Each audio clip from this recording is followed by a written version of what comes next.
ಓಂ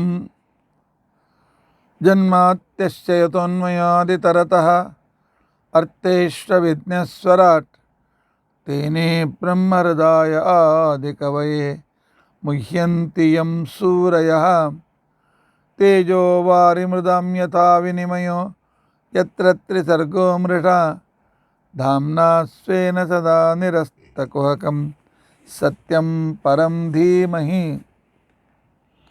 ಸೃಷ್ಟಿಸ್ಥಿತ್ಯಪ್ಯಹೇಯಾಂ ನಿಯತಿದೃಶಿತಮೋ ಬಂಧಮೋಕ್ಷಾಶ್ಚ ಯಸ್ಮಾತ್ ಅಸ್ಯ ಶ್ರೀ ಬ್ರಹ್ಮರುದ್ರ ಪ್ರಭೃತಿ ನರದ್ವೀಷಶತ್ರಾತ್ಮಕಸ್ಯ ವಿಷ್ಣೋರ್ವ್ಯಸ್ತಾಃ ಸಮಸ್ತಾಃ ಸಕಲಗುಣನಿಧಿಃ ಸರ್ವದೋಷವ್ಯಪೇತಃ ಪೂರ್ಣಾನಂದಾಪ್ಯಯೋ ಯೋ ಗುರುರಪಿ ಪರಮಶ್ಚಿಂತಯೇತಂ ಮಹಾಂತಂ ಧರ್ಮ ಪ್ರೋಜ್झितकैतवोऽत्र परमः निर्मत्सराणां सतां वेद्यं वास्तवमत्र वस्तु सर्वदं तापत्रयोन्मूलनं श्रीमद्भागवते महामुनिकृते किं वा परैरीश्वरः सद्यो हृद्यवरुध्यतेऽत्र कृतिभिः शुश्रूषुभिस्तक्षणात् निगमकल्पतरुर्गलितं फलं शुकमुखादमृतद्रवसंयुतं पिबत भागवतं रसम् आलयं मुहुरहो रसिकाः भुवि भावुकाः अभ्रमं भङ्गरहितम् अजडं विमलं सदा आनन्दतीर्थमुतलं भजे तापत्रयापहं भवति यदनुभावादेडमूकोऽपि वाग्मी जडमतिरपि जन्तुर्जायते प्रज्ञमौलिः सकलवचनचेतो देवता भारती सा मम वचसि निधत्तां सन्निधिं मानसे च अस्मद्गुरुसमारम्भां टीकाकृत्पादमध्यगां श्रीमदाचार्यपर्यन्तां वन्दे गुरुपरम्परां विद्यायां विबुधाचार्यं वेदज्ञानाब्धिचन्दिरं दुर्मतध्वान्तमार्ताण्डं सत्यध्यानमुनिं भजे पंचाशद्वर्षपर्यन्तं सततं रामपूजकः श्रीसत्यप्रमोदगुरुराट् भासतां हृदम्बरे बन्धुस्त्वं गुरुरिष्टदैवतमिते त्वत्पादपङ्केरुहं प्राप्तं मां परिपालयेत् सततं याचे निबद्धाञ्जलिः चित्तं मद्गुणदोषचिन्तनविधौ नूनं मनाग्मा कृताः श्रीसत्यात्मगुरो त्वदङ्घ्रियुगलं हित्वा न मे सद्गतिः श्री गुरुभ्यो नमः। स्वस्त्यस्तु असेड सन्मंगलान् सन्तु श्लोकैकश्रवणपठनमात्रेण वक्तुश्च श्रोतॄणां निखिलकलिकृतकल्मषापनोदनपुटतरे धर्माद्यखिलपुरुषार्थभूते अद्य भागवते प्रथमस्कन्धान्तर्गतः प्रारम्भे सति किञ्चित् पूर्वकथानुवादः। हरिः ओं हरिः ओं हरिः ओं।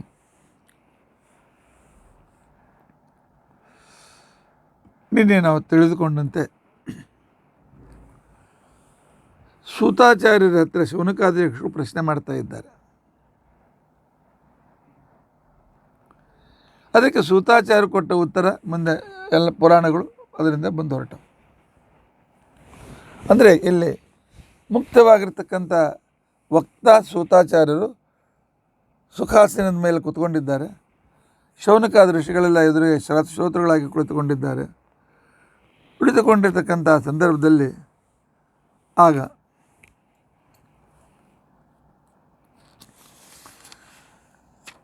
ಶೌನಕಾದ ಋಷಿಗಳು ಅವರಿಗೆ ಸುಮಾರು ಒಂದು 6 ಪ್ರಶ್ನೆಗಳನ್ನು ಮಾಡ್ತಾರೆ. ಬಹಳ ಮಹತ್ವಪೂರ್ಣವಾದಂಥ ಪ್ರಶ್ನೆಗಳನ್ನು ಕೇಳ್ತಾರೆ. ಮೊದಲೇದ್ದು ಪುಂಸಾಂ ಏಕಾಂತತಃ ಶ್ರೇಯಃ,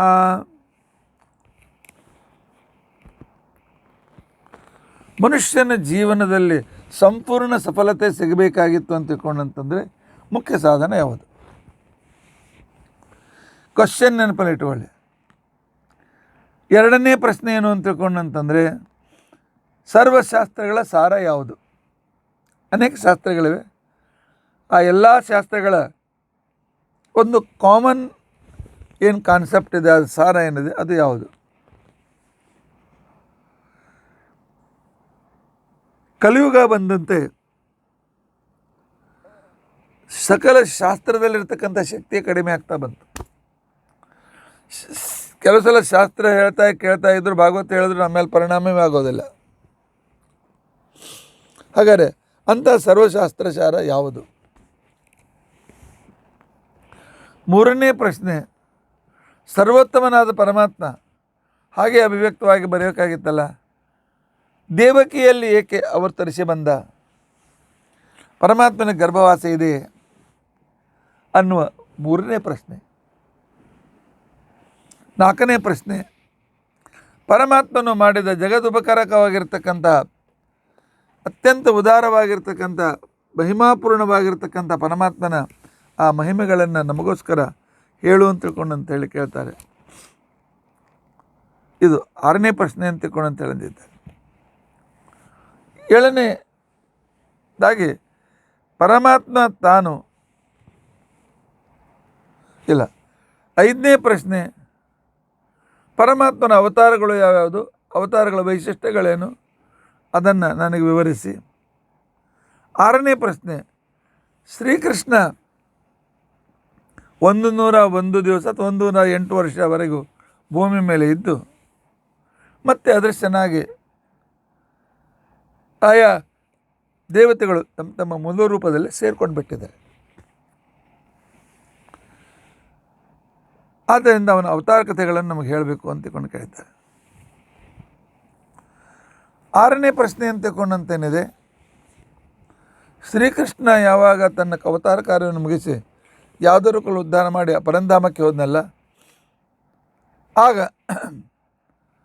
ಧರ್ಮ ಯಾರನ್ನು ಆಶ್ರಯಿಸಿತ್ತು. ಯಾಕಂದರೆ ಪರಮಾತ್ಮ ಧರ್ಮ ರಕ್ಷಣೆಗೋಸ್ಕರ ಹುಟ್ಟಿದಂಥವನು, ಆಗ ಧರ್ಮ ಅವನನ್ನು ಆಶ್ರಯಿಸಿತ್ತು. ಧರ್ಮ ಸಂಸ್ಥಾಪನಾರ್ಥಾಯ ಅಂತ ತಿಳ್ಕೊಂಡಂತೇಳಿ ಮಾಡಿದ. ಪರಮಾತ್ಮ ಹೋದ ಮೇಲೆ ಧರ್ಮ ಎಲ್ಲಿ ಹೋಯಿತು? ಧರ್ಮ ಯಾರನ್ನು ಕೊಂಡು, ಪರಮಾತ್ಮ ಇರುವವರಿಗೆ ಅವನೇ ಶ್ರೇಷ್ಠ ಅಂತ ಅವನನ್ನು ಹುಡಿಕೊಂಡು ಅವನ ಹತ್ರ ಬಂದಿತ್ತು. ಆಗ ಧರ್ಮ ಎಲ್ಲೇ ಹೋಯಿತು, ಅದರ ರೀತಿ ನೀತಿಯನ್ನು ಸ್ಥಿತಿಗತಿಗಳೇನು ಅದು ನಮಗೋಸ್ಕರ ಉಪದೇಶ ಮಾಡಬೇಕು ಅಂತೇಳಿ ಸೂತರು ಕೇಳ್ತಾರೆ.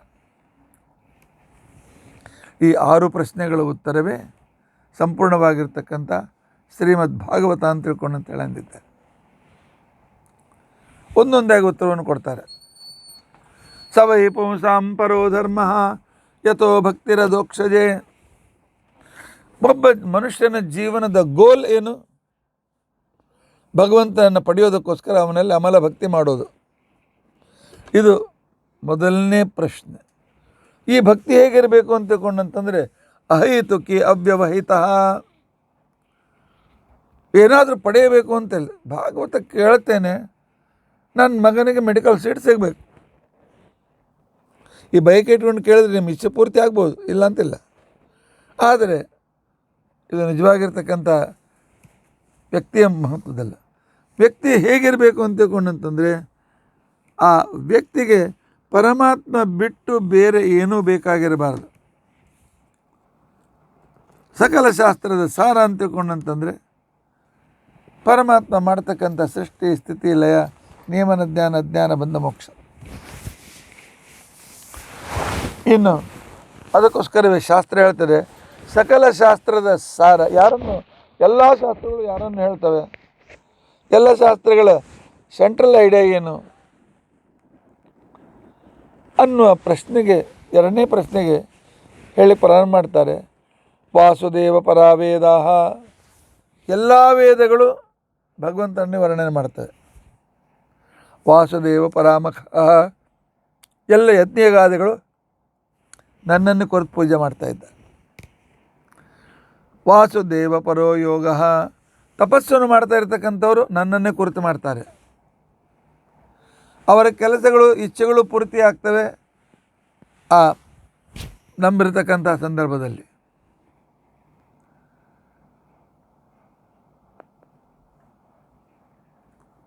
ವಾಸುದೇವ ಪರಾ ಜ್ಞಾನಂ ವಾಸುದೇವ ಪರಂ ತಪಃ ವಾಸುದೇವ ಪರೋ ಧರ್ಮೋ ವಾಸುದೇವ ಪರಾಗತಿ. ಸಕಲ ವೇದಗಳು ಭಗವಂತನನ್ನೇ ಹೇಳ್ತವೆ.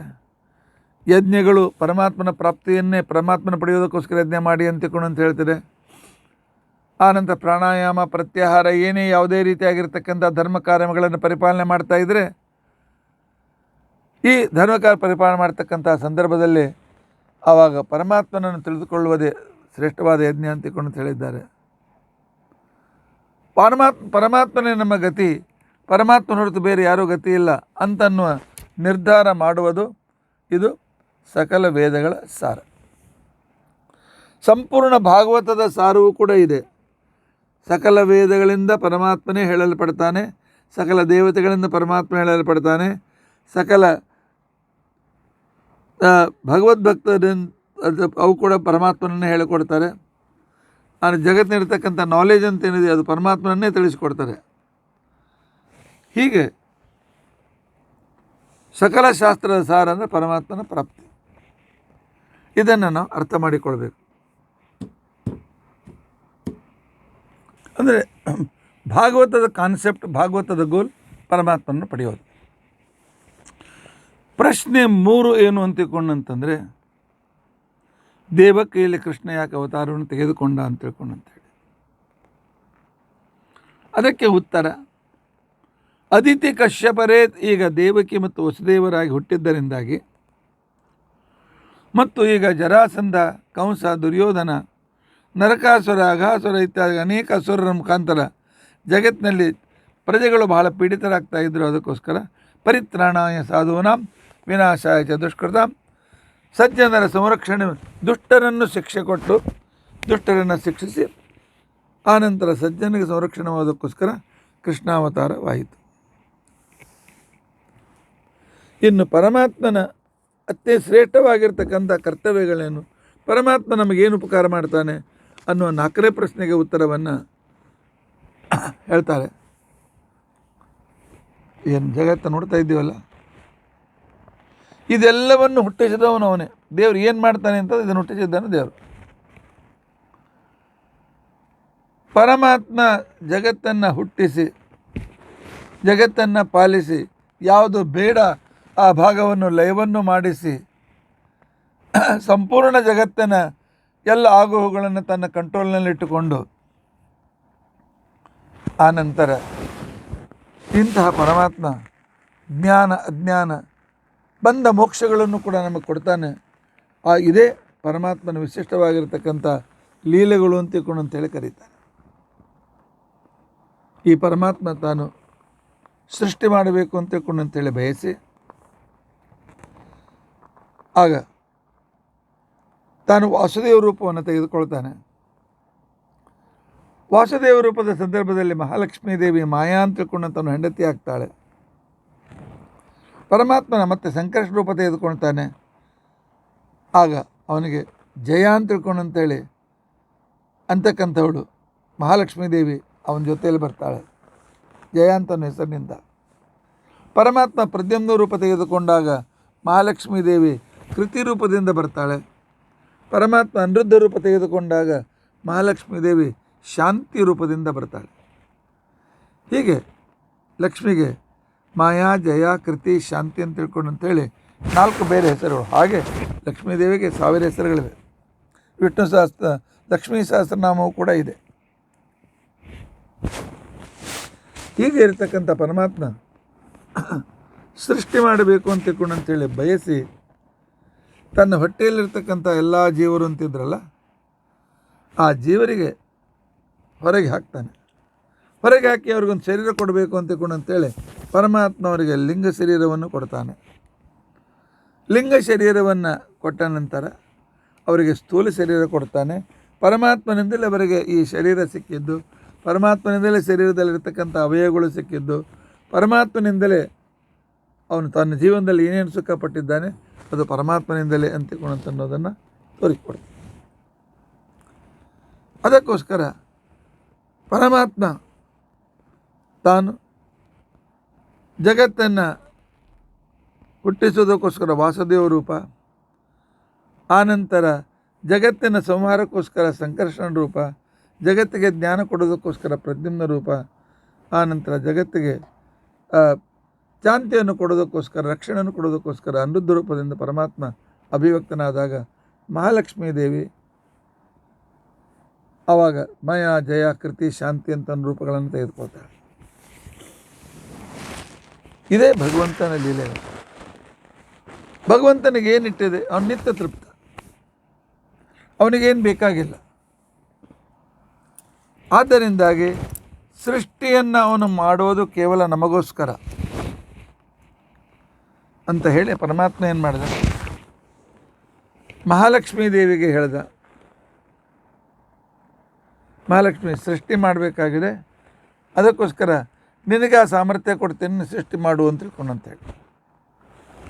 ಸೃಷ್ಟಿಯಲ್ಲಿ ಎರಡು ಥರದ ಸೃಷ್ಟಿಗಳು, ಒಂದು ಜಡ ಸೃಷ್ಟಿ, ಇನ್ನೊಂದು ಚೇತನ ಸೃಷ್ಟಿ. ಜಡ ಸೃಷ್ಟಿಯಲ್ಲಿ ಪರಮಾತ್ಮ ತಾನೇನು ಮಾಡ್ದ ಅಂತ ತಿಳ್ಕೊಂಡಂತಂದರೆ, ಮಹಾಲಕ್ಷ್ಮೀ ದೇವಿಗೆ ಗುಣಗಳಲ್ಲಿ ಸೇರಿಸಿ ಅವಳಿಗೆ ಹೇಳಿದ ಅಲ್ಲಿರ್ತಕ್ಕಂಥ ಗುಣದಲ್ಲಿ ಒಂದು ತರಹದ ಬದಲಾವಣೆ ಉಂಟು ಮಾಡು ಅಂತ ಹೇಳಿ. ಯಾವಾಗ ಮಹಾಲಕ್ಷ್ಮೀ ದೇವಿ ಆ ರೀತಿಯಾಗಿರ್ತಕ್ಕಂಥ ಬದಲಾವಣೆಯನ್ನು ಮಾಡಿದಳು, ಆ ಕಾಲದಲ್ಲಿ ಆ ಜಡ ಪ್ರಕೃತಿಯ ಮುಖಾಂತರ ಮಹತ್ತತ್ವ ಹುಟ್ಟಿತು. ಮಹತ್ತತ್ವದ ನಂತರ ಹುಟ್ಟಿರ್ತಕ್ಕಂಥದ್ದು ಅಹಂಕಾರ ತತ್ವ. ಅಹಂಕಾರ ತತ್ವದಿಂದ ಹುಟ್ಟಿರ್ತಕ್ಕಂಥದ್ದು ಐಕಾರಿಕ ಅಹಂಕಾರ, ತೈಜಸ ಅಹಂಕಾರ, ತಾಮಸ ಅಹಂಕಾರ ಅಂತ ತಿಳ್ಕೊಂಡಂತೇಳಿ. ಆ ನಂತರ ಮಹಾಲಕ್ಷ್ಮೀ ದೇವಿ ಈ ಅಹಂಕಾರ ತತ್ವದಲ್ಲಿ ವೈಕಾರಿಕ, ತೈಜಸ, ತಾಮಸ ಅಂತ 3 ಭಾಗ ಮಾಡ್ತಾರೆ.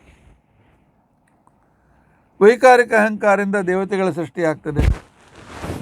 ಆನಂತರ ರಾಜಸ ಅಹಂಕಾರದಿಂದ ಸಂಪೂರ್ಣ ತೈಜಸ ಅಹಂಕಾರದಿಂದ 10 ಇಂದ್ರಿಯಗಳು ಮತ್ತು ಮನಸ್ಸು ಸೃಷ್ಟಿಯಾಗ್ತದೆ. ತಾಮಸ ಅಹಂಕಾರದಿಂದ ಪಂಚ ಮಹಾಭೂತಗಳು, ಪಂಚ ತನ್ಮಾತ್ರಗಳು ಹುಟ್ಟುತ್ತವೆ.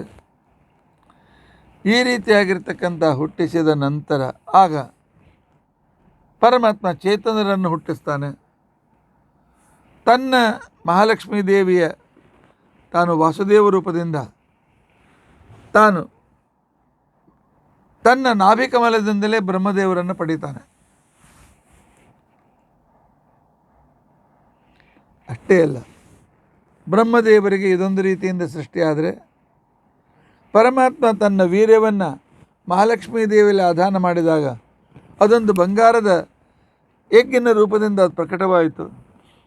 ಪ್ರಕಟವಾದಾಗ ಪರಮಾತ್ಮ ಪುರುಷ ರೂಪವನ್ನು ತೆಗೆದುಕೊಂಡು ಒಳಗೆ ಪ್ರವೇಶ ಮಾಡಿ ಅಲ್ಲಿರ್ತಕ್ಕಂಥ ಜೀವ ಅಂತಿಕೊಂಡಂತೇನಿದ್ದ ಆ ಜೀವನನ್ನು ತಾನು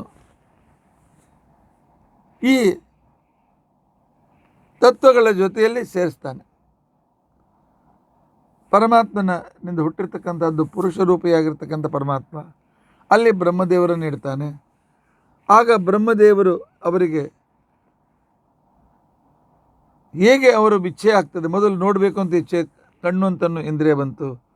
ಯಾವಾಗ ಪರಮಾತ್ಮನಿಗೆ ಬ್ರಹ್ಮದೇವರಿಗೆ ಹಸಿವೆ ಅಂತ ತಿಳ್ಕೊಂಡಂತ ಅನಿಸ್ತು, ಆವಾಗ ಮುಖ ಹುಟ್ಟಿತು, ನಾಲಿಗೆ ಹುಟ್ಟಿದವು. ಯಾವಾಗ ಪರಮಾತ್ಮನಿಗೆ ಕೇಳಬೇಕು ಅಂತ ಬ್ರಹ್ಮದೇವರಿಗೆ ಕೇಳಬೇಕು ಅಂತ ಅನಿಸ್ತು, ಆವಾಗ ಕಿವಿಗಳು ಹುಟ್ಟಿದವು. ಈ ರೀತಿಯಾಗಿ ತೈಜಸ್ ಅಹಂಕಾರಗಳಿಂದ ಇಂದ್ರಿಯಗಳು ಹುಟ್ಟಿದವು. ತಾಮಸ ಅಹಂಕಾರಗಳಿಂದ ಪಂಚ ಮಹಾಭೂತ, ಪಂಚ ತನ್ಮಾತ್ರಗಳು ಹುಟ್ಟಿದವು. ಹೀಗೆ ಪರಮಾತ್ಮ ಜಡಸೃಷ್ಟಿಯನ್ನು ಮಾಡಿ ಅದಕ್ಕೆ ಅಭಿಮಾನಿಯಾಗಿರ್ತಕ್ಕಂಥ ಬ್ರಹ್ಮದೇವರನ್ನು, ವಾಯುದೇವರನ್ನು ರೀತಿಯಾಗಿರ್ತಕ್ಕಂಥ ಪ್ರತ್ಯೇಕವಾಗಿ ಅವರಿಗೆ ಅಭಿಮಾನಿಗಳನ್ನು ಮಾಡ್ತಾ, ಆನಂತರ ಪಂಚ ಜ್ಞಾನೇಂದ್ರಿಯಗಳಿಗೆ, ಪಂಚ ಕರ್ಮೇಂದ್ರಿಯಗಳು ಕೂಡ ಪರಮಾತ್ಮ ಕರ್ಮವಾಗಿ ಅಗ್ನಿಯನ್ನು, ಆನಂತರ ದಿಗ್ದೇವತೆಗಳನ್ನು, ಕಿವಿಗಳಿಗೆ ದಿಗ್ದೇವತೆಗಳನ್ನು, ಕಣ್ಣಿಗೆ ಸೂರ್ಯನನ್ನು, ಆನಂತರ ನಾಸಿಕಕ್ಕೆ ವಾಸನೆ ನೋಡೋದಕ್ಕೋಸ್ಕರ ಅಶ್ವಿನಿ ದೇವತೆಗಳನ್ನು, ಈ ರೀತಿಯಾಗಿ ಆಯಾ ದೇವತೆಗಳನ್ನು ಪರಮಾತ್ಮ ತಾನು ಅವರಿಗೆ ಆ ಸ್ಥಾನವನ್ನು ಕೊಟ್ಟು ಸೃಷ್ಟಿಯನ್ನು ಮಾಡಿದ್ದಾನೆ.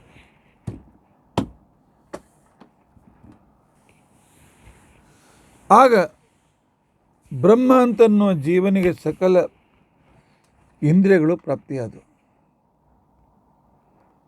ಆನಂತರ ಪರಮಾತ್ಮ ಪುನಃ ಪುರುಷ ರೂಪದಿಂದ ಸೃಷ್ಟಿಯನ್ನು ಮಾಡಬೇಕಂತ ಹೊರಟು ಪೂರ್ಣ ಸೂಕ್ತದಲ್ಲಿ ಹೇಳಿದಂತೆ ತನ್ನ ಶರೀರದಿಂದ ಅನೇಕ ಜಗತ್ತಿನ ಎಲ್ಲ ವಿಧಾನಗಳನ್ನು ಹುಟ್ಟಿಸಿದ್ದಾನೆ. ಹುಟ್ಟಿಸಿ ನಮಗೆಲ್ಲ ಅನುಕೂಲ ಮಾಡಿಕೊಡ್ತಾನೆ. ಬರೇ ಪರಮಾತ್ಮ ಹುಟ್ಟಿಸಿ ನಮ್ಮ ಕೈ ಬಿಡೋದಿಲ್ಲ, ನಮ್ಮ ಸಂರಕ್ಷಣೆಯನ್ನು ಮಾಡ್ತಾನೆ. ಹೇಳಿ, ನಮ್ಮನ್ನು ಹುಟ್ಟಿಸಿದ್ದಾನೆ, ಹಸಿವೆ ಕೊಟ್ಟಿದ್ದಾನೆ, ಅದರ ಜೊತೆಗೆ ಬೆಳೆಯನ್ನು ಕೊಟ್ಟಿದ್ದಾನೆ, ಅಕ್ಕಿ ಗೋಧಿ ಇತ್ಯಾಗವನ್ನು ಕೂಡ ಕೊಟ್ಟಿದ್ದಾನೆ. ಪರಮಾತ್ಮ ಕಣ್ಣು ಕೊಟ್ಟಿದ್ದಾನೆ, ನೋಡುವ ವಸ್ತುಗಳನ್ನು ಕೂಡ ಕೊಟ್ಟಿದ್ದಾನೆ. ಇದೇ ಸ್ಥಿತಿ ಅಂತ ತಿಳ್ಕೊಂಡಂತೆ ಅನಿಸ್ಕೊಳ್ತಾರೆ. ಪರಮಾತ್ಮ ಲಯವನ್ನು ಕೂಡ ಮಾಡ್ತಾನೆ. ಏಕೆ, ನಮ್ಮ ಶರೀರದಲ್ಲಿ ಪ್ರತಿ ಕ್ಷಣದಲ್ಲಿ ಬ್ಲಡ್ ಸೆಲ್ಸ್ಗಳು ಸಾಯ್ತವೆ ಮತ್ತು ಹೊಸ ಬ್ಲಡ್ ಸೆಲ್ಸ್ಗಳು ಬರ್ತವೆ. ಪರಮಾತ್ಮ ಪ್ರಳಯ ಕಾಲದಲ್ಲಿ ಎಲ್ಲ ನಾಶ ಮಾಡುತ್ತಾನೆ ಮತ್ತು ಪುನಃ ಸೃಷ್ಟಿಯನ್ನು ಮಾಡ್ತಾನೆ. ಪರಮಾತ್ಮ ಸಂಪೂರ್ಣ ಜಗತ್ತನ್ನು ಕಂಟ್ರೋಲ್ ಮಾಡ್ತಾನೆ. ಪರಮಾತ್ಮ ಚೇತನರಿಗೆ ಜ್ಞಾನ ಕೊಡ್ತಾನೆ, ಪರಮಾತ್ಮ ಚೇತನರಿಗೆ ಅಜ್ಞಾನವನ್ನು ಕೊಡ್ತಾನೆ. ಏನ್ರಿ, ಪರಮಾತ್ಮ ಅಜ್ಞಾನ ಕೊಡ್ತಾನೆ, ಅದರಿಂದ ಒಳ್ಳೆಯವನಂತ. ಹೌದು, ನೀವು ಕಲ್ಪನೆ ಮಾಡಿಕೊಳ್ಳಿ. ಈಗ ನಿಮ್ಮ ವಯಸ್ಸು ಕೆಲವರಿಗೆ 40 ಇರ್ಬೋದು, 50 ಇರ್ಬೋದು, 60 ಇರ್ಬೋದು, 70 ಇರ್ಬೋದು. ಜೀವನದಲ್ಲಿ ಎಷ್ಟು ಕಷ್ಟ ಅನುಭವಿಸಿದ್ದೀರಿ. ದಿನಾಲೂ ನಿಮಗೆ ನೆನಪಿಗೆ ಬರ್ತದ? ದಿನಾಲು ನಿಮ್ಗೆ ನೆನಪಿಗೆ ಬಂದರೆ ನೀವು ಹುಚ್ಚರ ಆಸ್ಪತ್ರೆಯಲ್ಲಿ ಇರ್ತಾ ಇದ್ದೀರಿ. ಅದಕ್ಕೆ ಪರಮಾತ್ಮ ಅಜ್ಞಾನ ಕೊಡ್ತಾನೆ. ಪರಮಾತ್ಮ ಸಂಸಾರದಲ್ಲಿ ಬಂಧನೂ ಕೊಡ್ತಾನೆ. ಬಂಧ ಕೊಡ್ತಾನೆ, ಉಪಕಾರಿ. ಹೌದು, ಸಂಸಾರದಲ್ಲಿ ಬಂಧ ಅಂತ ಎಮೋಷನ್ ಅಂತ ತಿಳ್ಕೊಂಡಂತ ಇರದೇ ಇದ್ದರೆ, ನೀವು ಹುಟ್ಟಿದ ಕ್ಷಣಕ್ಕೆ ನಿಮ್ಮ ತಾಯಿ ಯಾರೇ ಮಗುವನ್ನು ನೋಡ್ತಕ್ಕಂಥವರು ಅಂತ ತಿಳ್ಕೊಂಡು ತಿಪ್ಪೆಯಲ್ಲಿ ಎಸೆದಿದ್ದರೆ ನಾವು ಈ ಸ್ಥಿತಿಯಲ್ಲಿ ಇರ್ತಾ ಇದ್ದೀವ್ಯಾ? ಇಲ್ಲಲ್ಲ.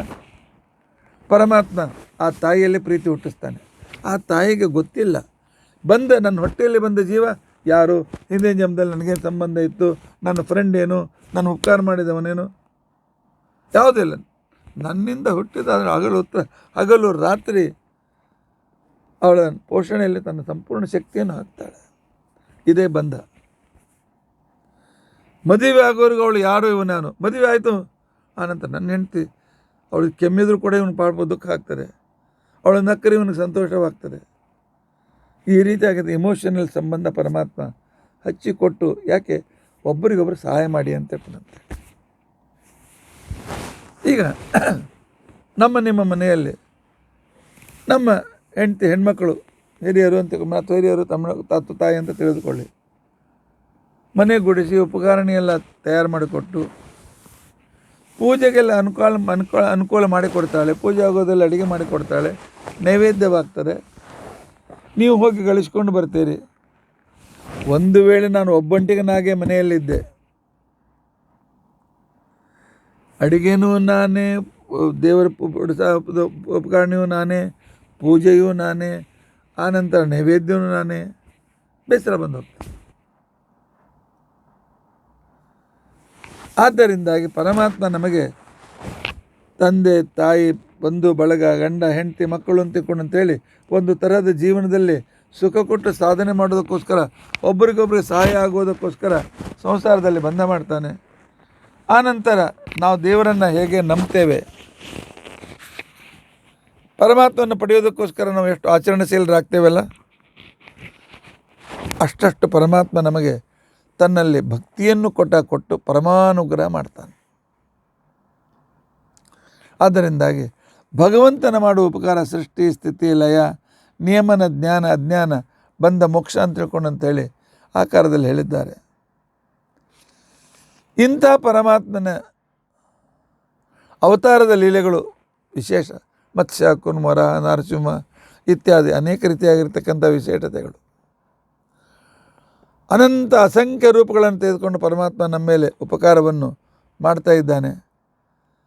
ಆದ್ದರಿಂದಾಗಿ ಇದು ಪರಮಾತ್ಮನ ಅವತಾರ ಲೀಲೆ ಅಂತ ತಿಳ್ಕೊಂಡಂತಂದರೆ ಕೃಷ್ಣಾವತಾರದ ಅನೇಕ ಕಥೆಗಳು, ರಾಮಾವತಾರದ ಅನೇಕ ರೀತಿಗಳು, ತನ್ನ ಭಕ್ತರ ಜೊತೆಗೆ ಗೋಪಿಕಾಸ್ತ್ರೀಯರ ಜೊತೆಗೆ ಪರಮಾತ್ಮ ತಾನು ಮಾಡಿದ ಆ ಒಂದು ವಿಶಿಷ್ಟ ಕಾರ್ಯಗಳು ಕೇಳ್ತಾ ಇದ್ದರೆ ನಮಗೆ ಸಂತೋಷವಾಗ್ತದೆ. ಕೃಷ್ಣನ ಕಥೆಯನ್ನು ಕೇಳ್ತಾ ಇದ್ದರೆ ನಮಗೆ ವಿಶೇಷವಾಗಿರ್ತಕ್ಕಂಥ ರೀತಿಯಲ್ಲಿ ಸಂತೋಷವಾಗ್ತದೆ. ಇಂತಹ ಈ ಪರಮಾತ್ಮನ ಸಂಪೂರ್ಣವಾದಂಥ ಉಪಕಾರವನ್ನು ಹೇಳಿಕೊಡುವುದಕ್ಕೋಸ್ಕರವೇ ಭಾಗವತದ ಪ್ರವೃತ್ತಿ ಉಂಟಾಯಿತು.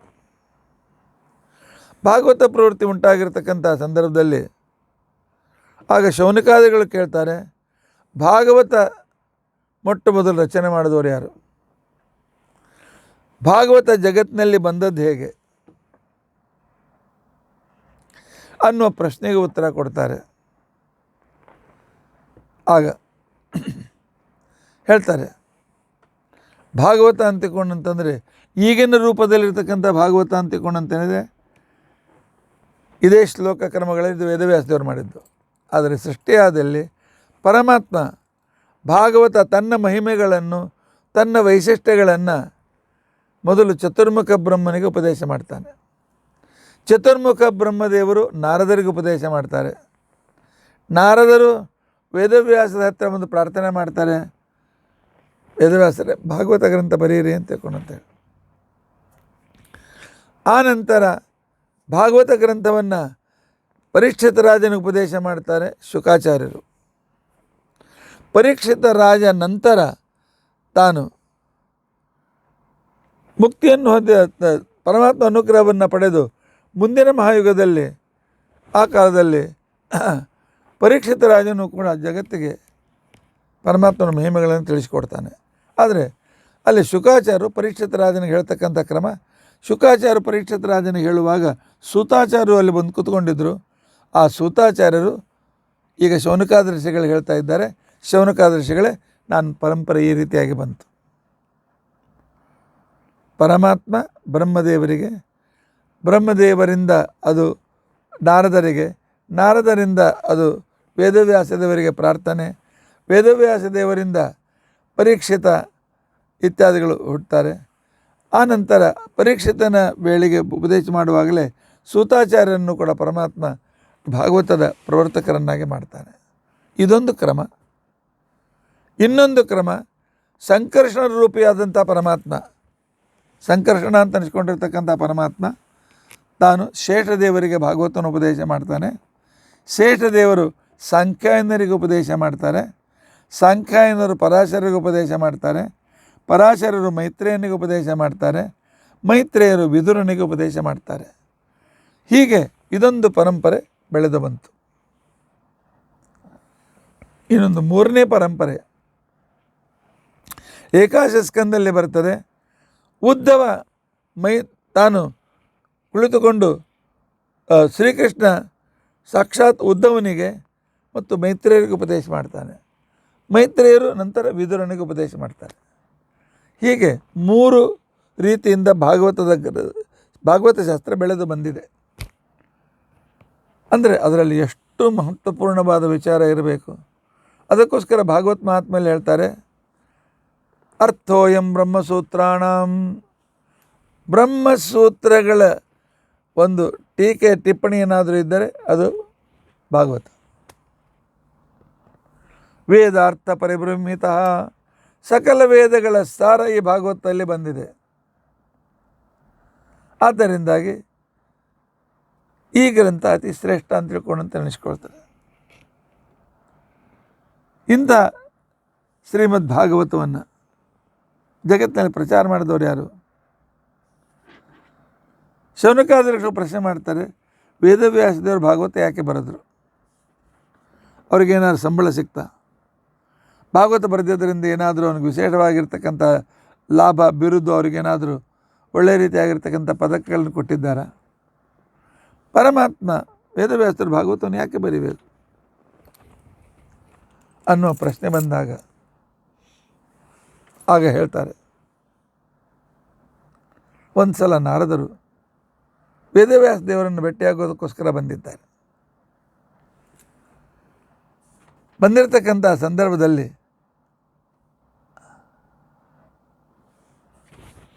ಆಗ ವೇದವ್ಯಾಸ ದೇವರು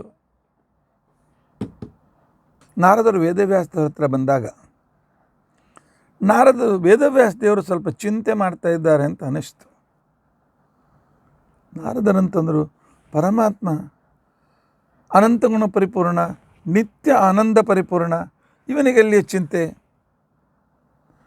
ಅದಕ್ಕೆ ಅವನು ಕೇಳಿದ, ಏನು ವೇದವ್ಯಾಸ ದೇವರೇ ಯಾಕೆ ಚಿಂತೆ ಮಾಡ್ತಾ ಇದ್ದೀರಿ? ಏನೋ ಸ್ವಲ್ಪ ವಿಚಾರ ಮಾಡ್ತಾ ಇದ್ದೀರಿ ಅಂತ ಕಾಣಿಸ್ತಾ ಇಲ್ಲ ಅಂತ ತಿಳ್ಕೊಂಡಂತಂದಾಗ ವೇದವ್ಯಾಸದೇವರಂತಾರೆ, ನಾರದರೆ ನೀವೇ ವಿಚಾರ ಮಾಡಿ ಹೇಳಿ, ನನಗೆ ಯಾಕೆ ಸ್ವಲ್ಪ ಅಸಮಾಧಾನ ಆಗಿದೆ ಅಂತ. ಅಸಮಾಧಾನ ಆಗಲಿಕ್ಕೆ ಏನು ಕಾರಣ ಅಂತ ಹೇಳ್ತೀರಾ? ನಾರದರು ವಿಚಾರ ಮಾಡಿ ಹೇಳಿದರು, ಪರಮಾತ್ಮ ನನಗೆ ಗೊತ್ತಾಯಿತು ನಿನಗೆ ಯಾಕೆ ಅಸಮಾಧಾನ ಆಗಿದೆ ಅಂತ ತಿಳ್ಕೊಂಡು ಅಂತೇಳಿ. ಪರಮಾತ್ಮ ನೀ ಏನು ಮಾಡಿದೆ? ವೇದದ ಜ್ಞಾನ ಇದೆ ಅಲ್ಲ, ಬಹಳ ದೊಡ್ಡ ವಿಶಾಲವಾದಂಥ ತತ್ವಜ್ಞಾನ. ಅದನ್ನು ಅಷ್ಟು ಎಲ್ಲ ಒಬ್ಬ ವ್ಯಕ್ತಿ ತಿಳಿದುಕೊಳ್ಳಿಕ್ಕೆ ಆಗೋದಿಲ್ಲ. ಪುಸ್ತಕ ಸಣ್ಣದಿದ್ದರೆ ನಾವು ಓದಿಬಿಡ್ತೇವೆ. ಇಷ್ಟು ದಪ್ಪ ಪುಸ್ತಕ ಇದ್ದರೆ ನೋಡೋಣ ಟೈಮ್ ಸಿಕ್ಕಾಗ ಅಂತಕೊಂಡು ಬಿಟ್ಬಿಡ್ತೇವೆ. ಹಾಗೆ ವಿಶಾಲವಾದ ವೇದ ನೋಡಿ ಜನರು ಗಾಬರಿಯಾಗಿ ಓದೋದಿಲ್ಲ ಅಂಥೇಳಿ ಮೊದಲವರು ವೇದವನ್ನು ವಿಭಾಗ ಮಾಡಿದರು.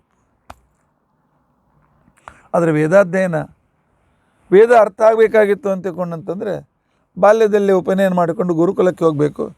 ಗುರುಗಳ ಹತ್ತಿರ ಶಿಕ್ಷಾ, ವ್ಯಾಕರಣ, ನಿರುಕ್ತ, ನಿಘಂಟು, ಕಲ್ಪ ಇತ್ಯಾದಿಗಳನ್ನು ಕಲಿಬೇಕಾಗ್ತದೆ. ಆಗ ವೇದ ಮಂತ್ರಗಳು ಅರ್ಥವಾಗ್ತದೆ. ಆದ್ದರಿಂದ ವೇದವ್ಯಾಸ ದೇವರೇ, ನಿಮಗೇನು ವೇದ ಓದ್ತಕ್ಕಂಥವ್ರು ಈ ಕಲಿಯುಗದಲ್ಲಿ ಭಾಳ ಕಡಿಮೆ ಆಗಿದ್ದಾನೆ ಅಂತ ನಿಮಗೆ ಅಸಮಾಧಾನ ಆಗ್ತಾಯಿದೆ, ಗೊತ್ತಿದೆ. ಅದಕ್ಕೆ ನೀವೇನು ಮಾಡಿದರು? ಆ ವೇದಗಳ ಅರ್ಥವನ್ನು ತಿಳಿಸಿಕೊಡಬೇಕು ಅಂತ ತಿಳ್ಕೊಂಡು ಅಂತೇಳಿ ಬ್ರಹ್ಮಸೂತ್ರವನ್ನು ರಚನೆ ಮಾಡಿದ್ರಿ. ಬ್ರಹ್ಮಸೂತ್ರ ಅದು ಕೂಡ ಭಾಳ ಕಠಿಣ. ಅದ್ರ ಮೇಲೆ 21 ವ್ಯಾಖ್ಯಾನ ಬಂದರು, ಯಾವುದೂ ಸರಿಯಾಗಿ ಬರಲಿಲ್ಲ. ಆಮೇಲೆ ಶ್ರೀಮದಾಚಾರ್ಯ ಭಾಷೆ ಬಂತು, ಆದರೆ ಇನ್ನೂ ಆವಾಗ ಬಂದಿರಲಿಲ್ಲ. ಆದರೆ ಬರ್ತಾ ಬ್ರಹ್ಮಸೂತ್ರವು ಕಠಿಣವಾಗ್ತದೆ. ಆನಂತರ ನೀವು 1,00,000 ಶ್ಲೋಕಾತ್ಮಕ ಮಹಾಭಾರತ ಬರೆದಿದ್ದೀರಿ, ದೊಡ್ಡ ವಿಶಾಲವಾದ ಪೋರ್ಷನ್. ಅದನ್ನು ಪೂರ್ತಿಯಾಗಿ ಯಾರು ಓದಬೇಕು ಅಂತೇಳಿ ಬಯಸೋದಿಲ್ಲ. ಹೀಗಾಗಿ ಜಗತ್ತಿನಲ್ಲಿ ನಿಯಮ ಇದೆ, ಲೇಖಕನಿಗೆ ತನ್ನ ಪುಸ್ತಕ ಓದಬೇಕು ಅಂತ ಆಸೆ ಇರ್ತದೆ. ತಾಯಿಗೆ ಬಂದವರು ನನ್ನ ಮಗುವನ್ನು ಹೊಗಳಬೇಕು ಅಂತ ತಿಳ್ಕೊಂಡಂತ ಆಸೆ ಇರ್ತದೆ. ಆದರೆ ನಿಮಗೆ ಯಾಕೆ ಅಂತಂದರೆ, ನೀವು ವಿಚಾರ ಮಾಡ್ತಾ ಇದ್ದೀರಿ, ನಾನು 17 ಪುರಾಣ ಬರೆದೆ, ಮಹಾಭಾರತ ಬರೆದೆ, ಬ್ರಹ್ಮಸೂತ್ರ ಬರೆದೆ, ವೇದಗಳನ್ನು ವಿಭಾಗ ಮಾಡಿದೆ, ಆದರೆ ಇದನ್ನು ಓದ್ತಕ್ಕಂಥವ್ರು ಯಾರೂ ಇಲ್ಲ, ಯಾಕೆ ಅಂತ ತಿಳ್ಕೊಂಡಂತೇಳಿ ನಿಮಗೆ ಚಿಂತೆ ಆಗಿದೆಲ್ಲ. ಆ ಕಾಲಕ್ಕೆ ಹೇಳಿದ್ರು, ಹೌದು ಬರೀ ಚಿಂತೆ ಅಲ್ಲ, ಇದಕ್ಕೆ ಉಪಾಯ ಹೇಳು ನಾರದ ಅಂತ ತಿಳ್ಕೊಂಡಂತ ಹೇಳಿದ್ರು. ಭಗವಂತ, ಇದಕ್ಕೆ ಉಪಾಯ ನಾನು ಹೇಳ್ತೇನೆ ಕೇಳು.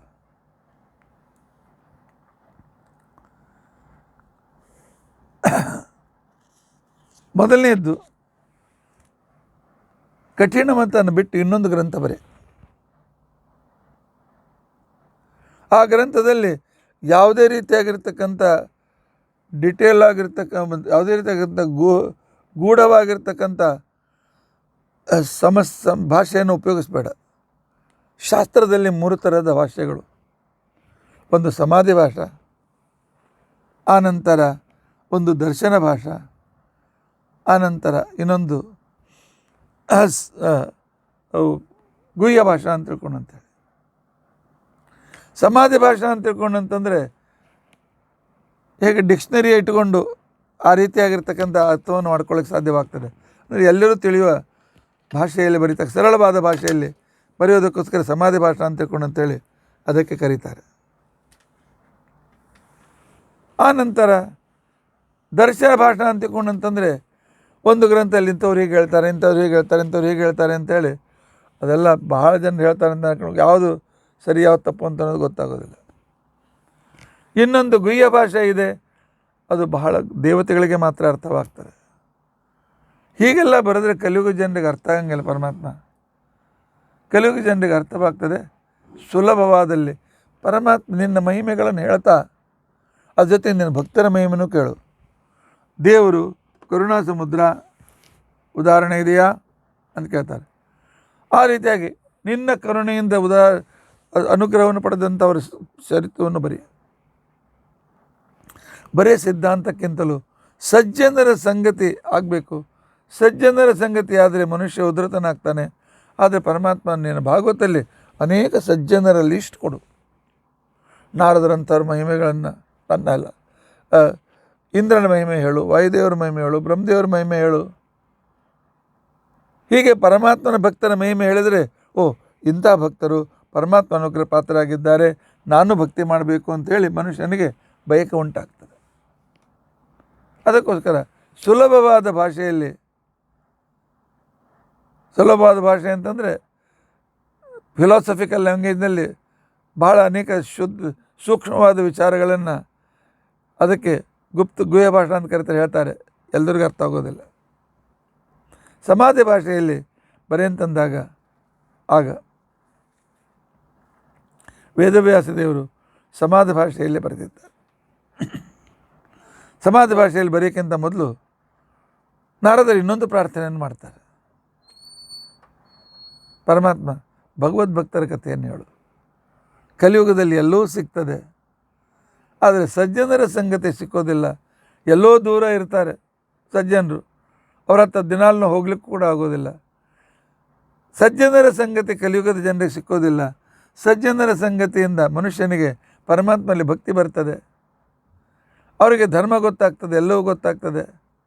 ಅದಕ್ಕೋಸ್ಕರ ಭಗವದ್ಭಕ್ತರ ಚರಿತ್ರೆಯಿಂದ ಯುಕ್ತವಾದಂತಹ ಗ್ರಂಥವನ್ನು ರಚನೆ ಅಂಥೇಳಿ ನಾರದರು ಪ್ರಾರ್ಥನೆ ಮಾಡಿದಾಗ ಆಗ ಪರಮಾತ್ಮ ಹಾಗೇ ಆಗಲಿ ಅಂತ ತಿಳ್ಕೊಂಡು ಅಂಥೇಳಿ ಭಾಗವತವನ್ನು ರಚನೆ ಮಾಡಿದ. 2 ವರ್ಷ 2 ತಿಂಗಳು ತೆಗೆದುಕೊಂಡ.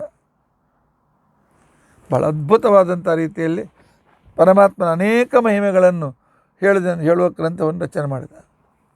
ಆದರೆ ಇದನ್ನು ಯಾರಿಗೆ ಉಪದೇಶ ಮಾಡಬೇಕು ಅಂತ ವಿಚಾರ ಮಾಡ್ತಾ ಇದ್ದ. ಯಾರಿಗೆ ಉಪದೇಶ ಮಾಡಲಿ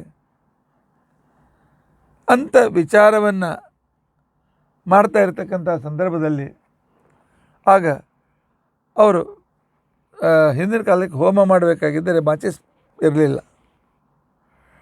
2 ಕಟ್ಟಿಗೆಗಳನ್ನು ತೆಗೆದುಕೊಂಡು, ಅದಕ್ಕೆ ಅರಣಿ ಅಂತ ಕರೀತಾರೆ, ಆದರೆ ಇನ್ನೊಂದು ಕಟ್ಟಿಗೆಯನ್ನು ಸ್ವಲ್ಪ ಛಿದ್ರ ಮಾಡಿ ಅದರಲ್ಲಿ ಕಟ್ಟಿಗೆ ತುಂದಿಟ್ಟು ಗರ ಗರ ಗರ ಗರ ತಿರುಗ್ತಾರೆ ಕಡಗೋಲಾಗ. ಆಗ ಆ ಘರ್ಷಣೆಯಿಂದ ಕಟ್ಟಿಗೆಯಲ್ಲಿ ಬೆಂಕಿ ಹುಡ್ತಾರೆ. ಯಾಕೆ ಕಟ್ಟಿಗೆಯಲ್ಲಿ ಸ್ವಾಭಾವಿಕವಾಗಿ ಬೆಂಕಿ ಇದ್ದೇ ಇರ್ತದೆ. ಹಾಗೆ ಆ ಅರಣಿಯನ್ನು ವೇದವ್ಯಾಸ ದೇವರು ಆ ರೀತಿಯಾಗಿ ವಿಚಾರ ಮಾಡ್ತಾ ಇರುವಾಗ ಯಾರಿಗೆ ಉಪದೇಶ ಕೊಡಲಿ? ಇಂಥ ವಿರಕ್ತರು ಯಾರು? ಅಷ್ಟರಲ್ಲಿ ಘೃತಾಚಿ ಅಂತ ತಿಳ್ಕೊಂಡಂತಕ್ಕಂಥ ಒಬ್ಬಳು ಅಪ್ಸರಾಸ್ತ್ರೀ ಬರ್ತಾಳೆ, ದೊಡ್ಡ ಭಗವದ್ಭಕ್ತಳು. ಮರದ ಮೇಲೆ ಕುಳಿತುಕೊಂಡು ವೇದವ್ಯಾಸ ದೇವರನ್ನು ಸ್ತೋತ್ರ ಮಾಡ್ತಾಳೆ. ಗಿಳಿ ರೂಪದಿಂದ ಬಂದಿರ್ತಾಳೆ. ಆ ಕಾಲದಲ್ಲಿ ಪರಮಾತ್ಮ ಕೇಳ್ತಾನೆ, ಏನು ಬೇಕಮ್ಮ, ಏನು ಬೇಕು? ಇಲ್ಲ, ಪರಮಾತ್ಮ ನನಗೊಬ್ಬ ಮಗ ಬೇಕು, ಅವನು ಶ್ರೇಷ್ಠ ಭಗವದ್ಭಕ್ತನಾಗಿರಬೇಕು, ದೇಶದ ಉದ್ಧಾರಕನಾಗಿರಬೇಕು, ಪರೋಪಕಾರಿಯಾಗಿರಬೇಕು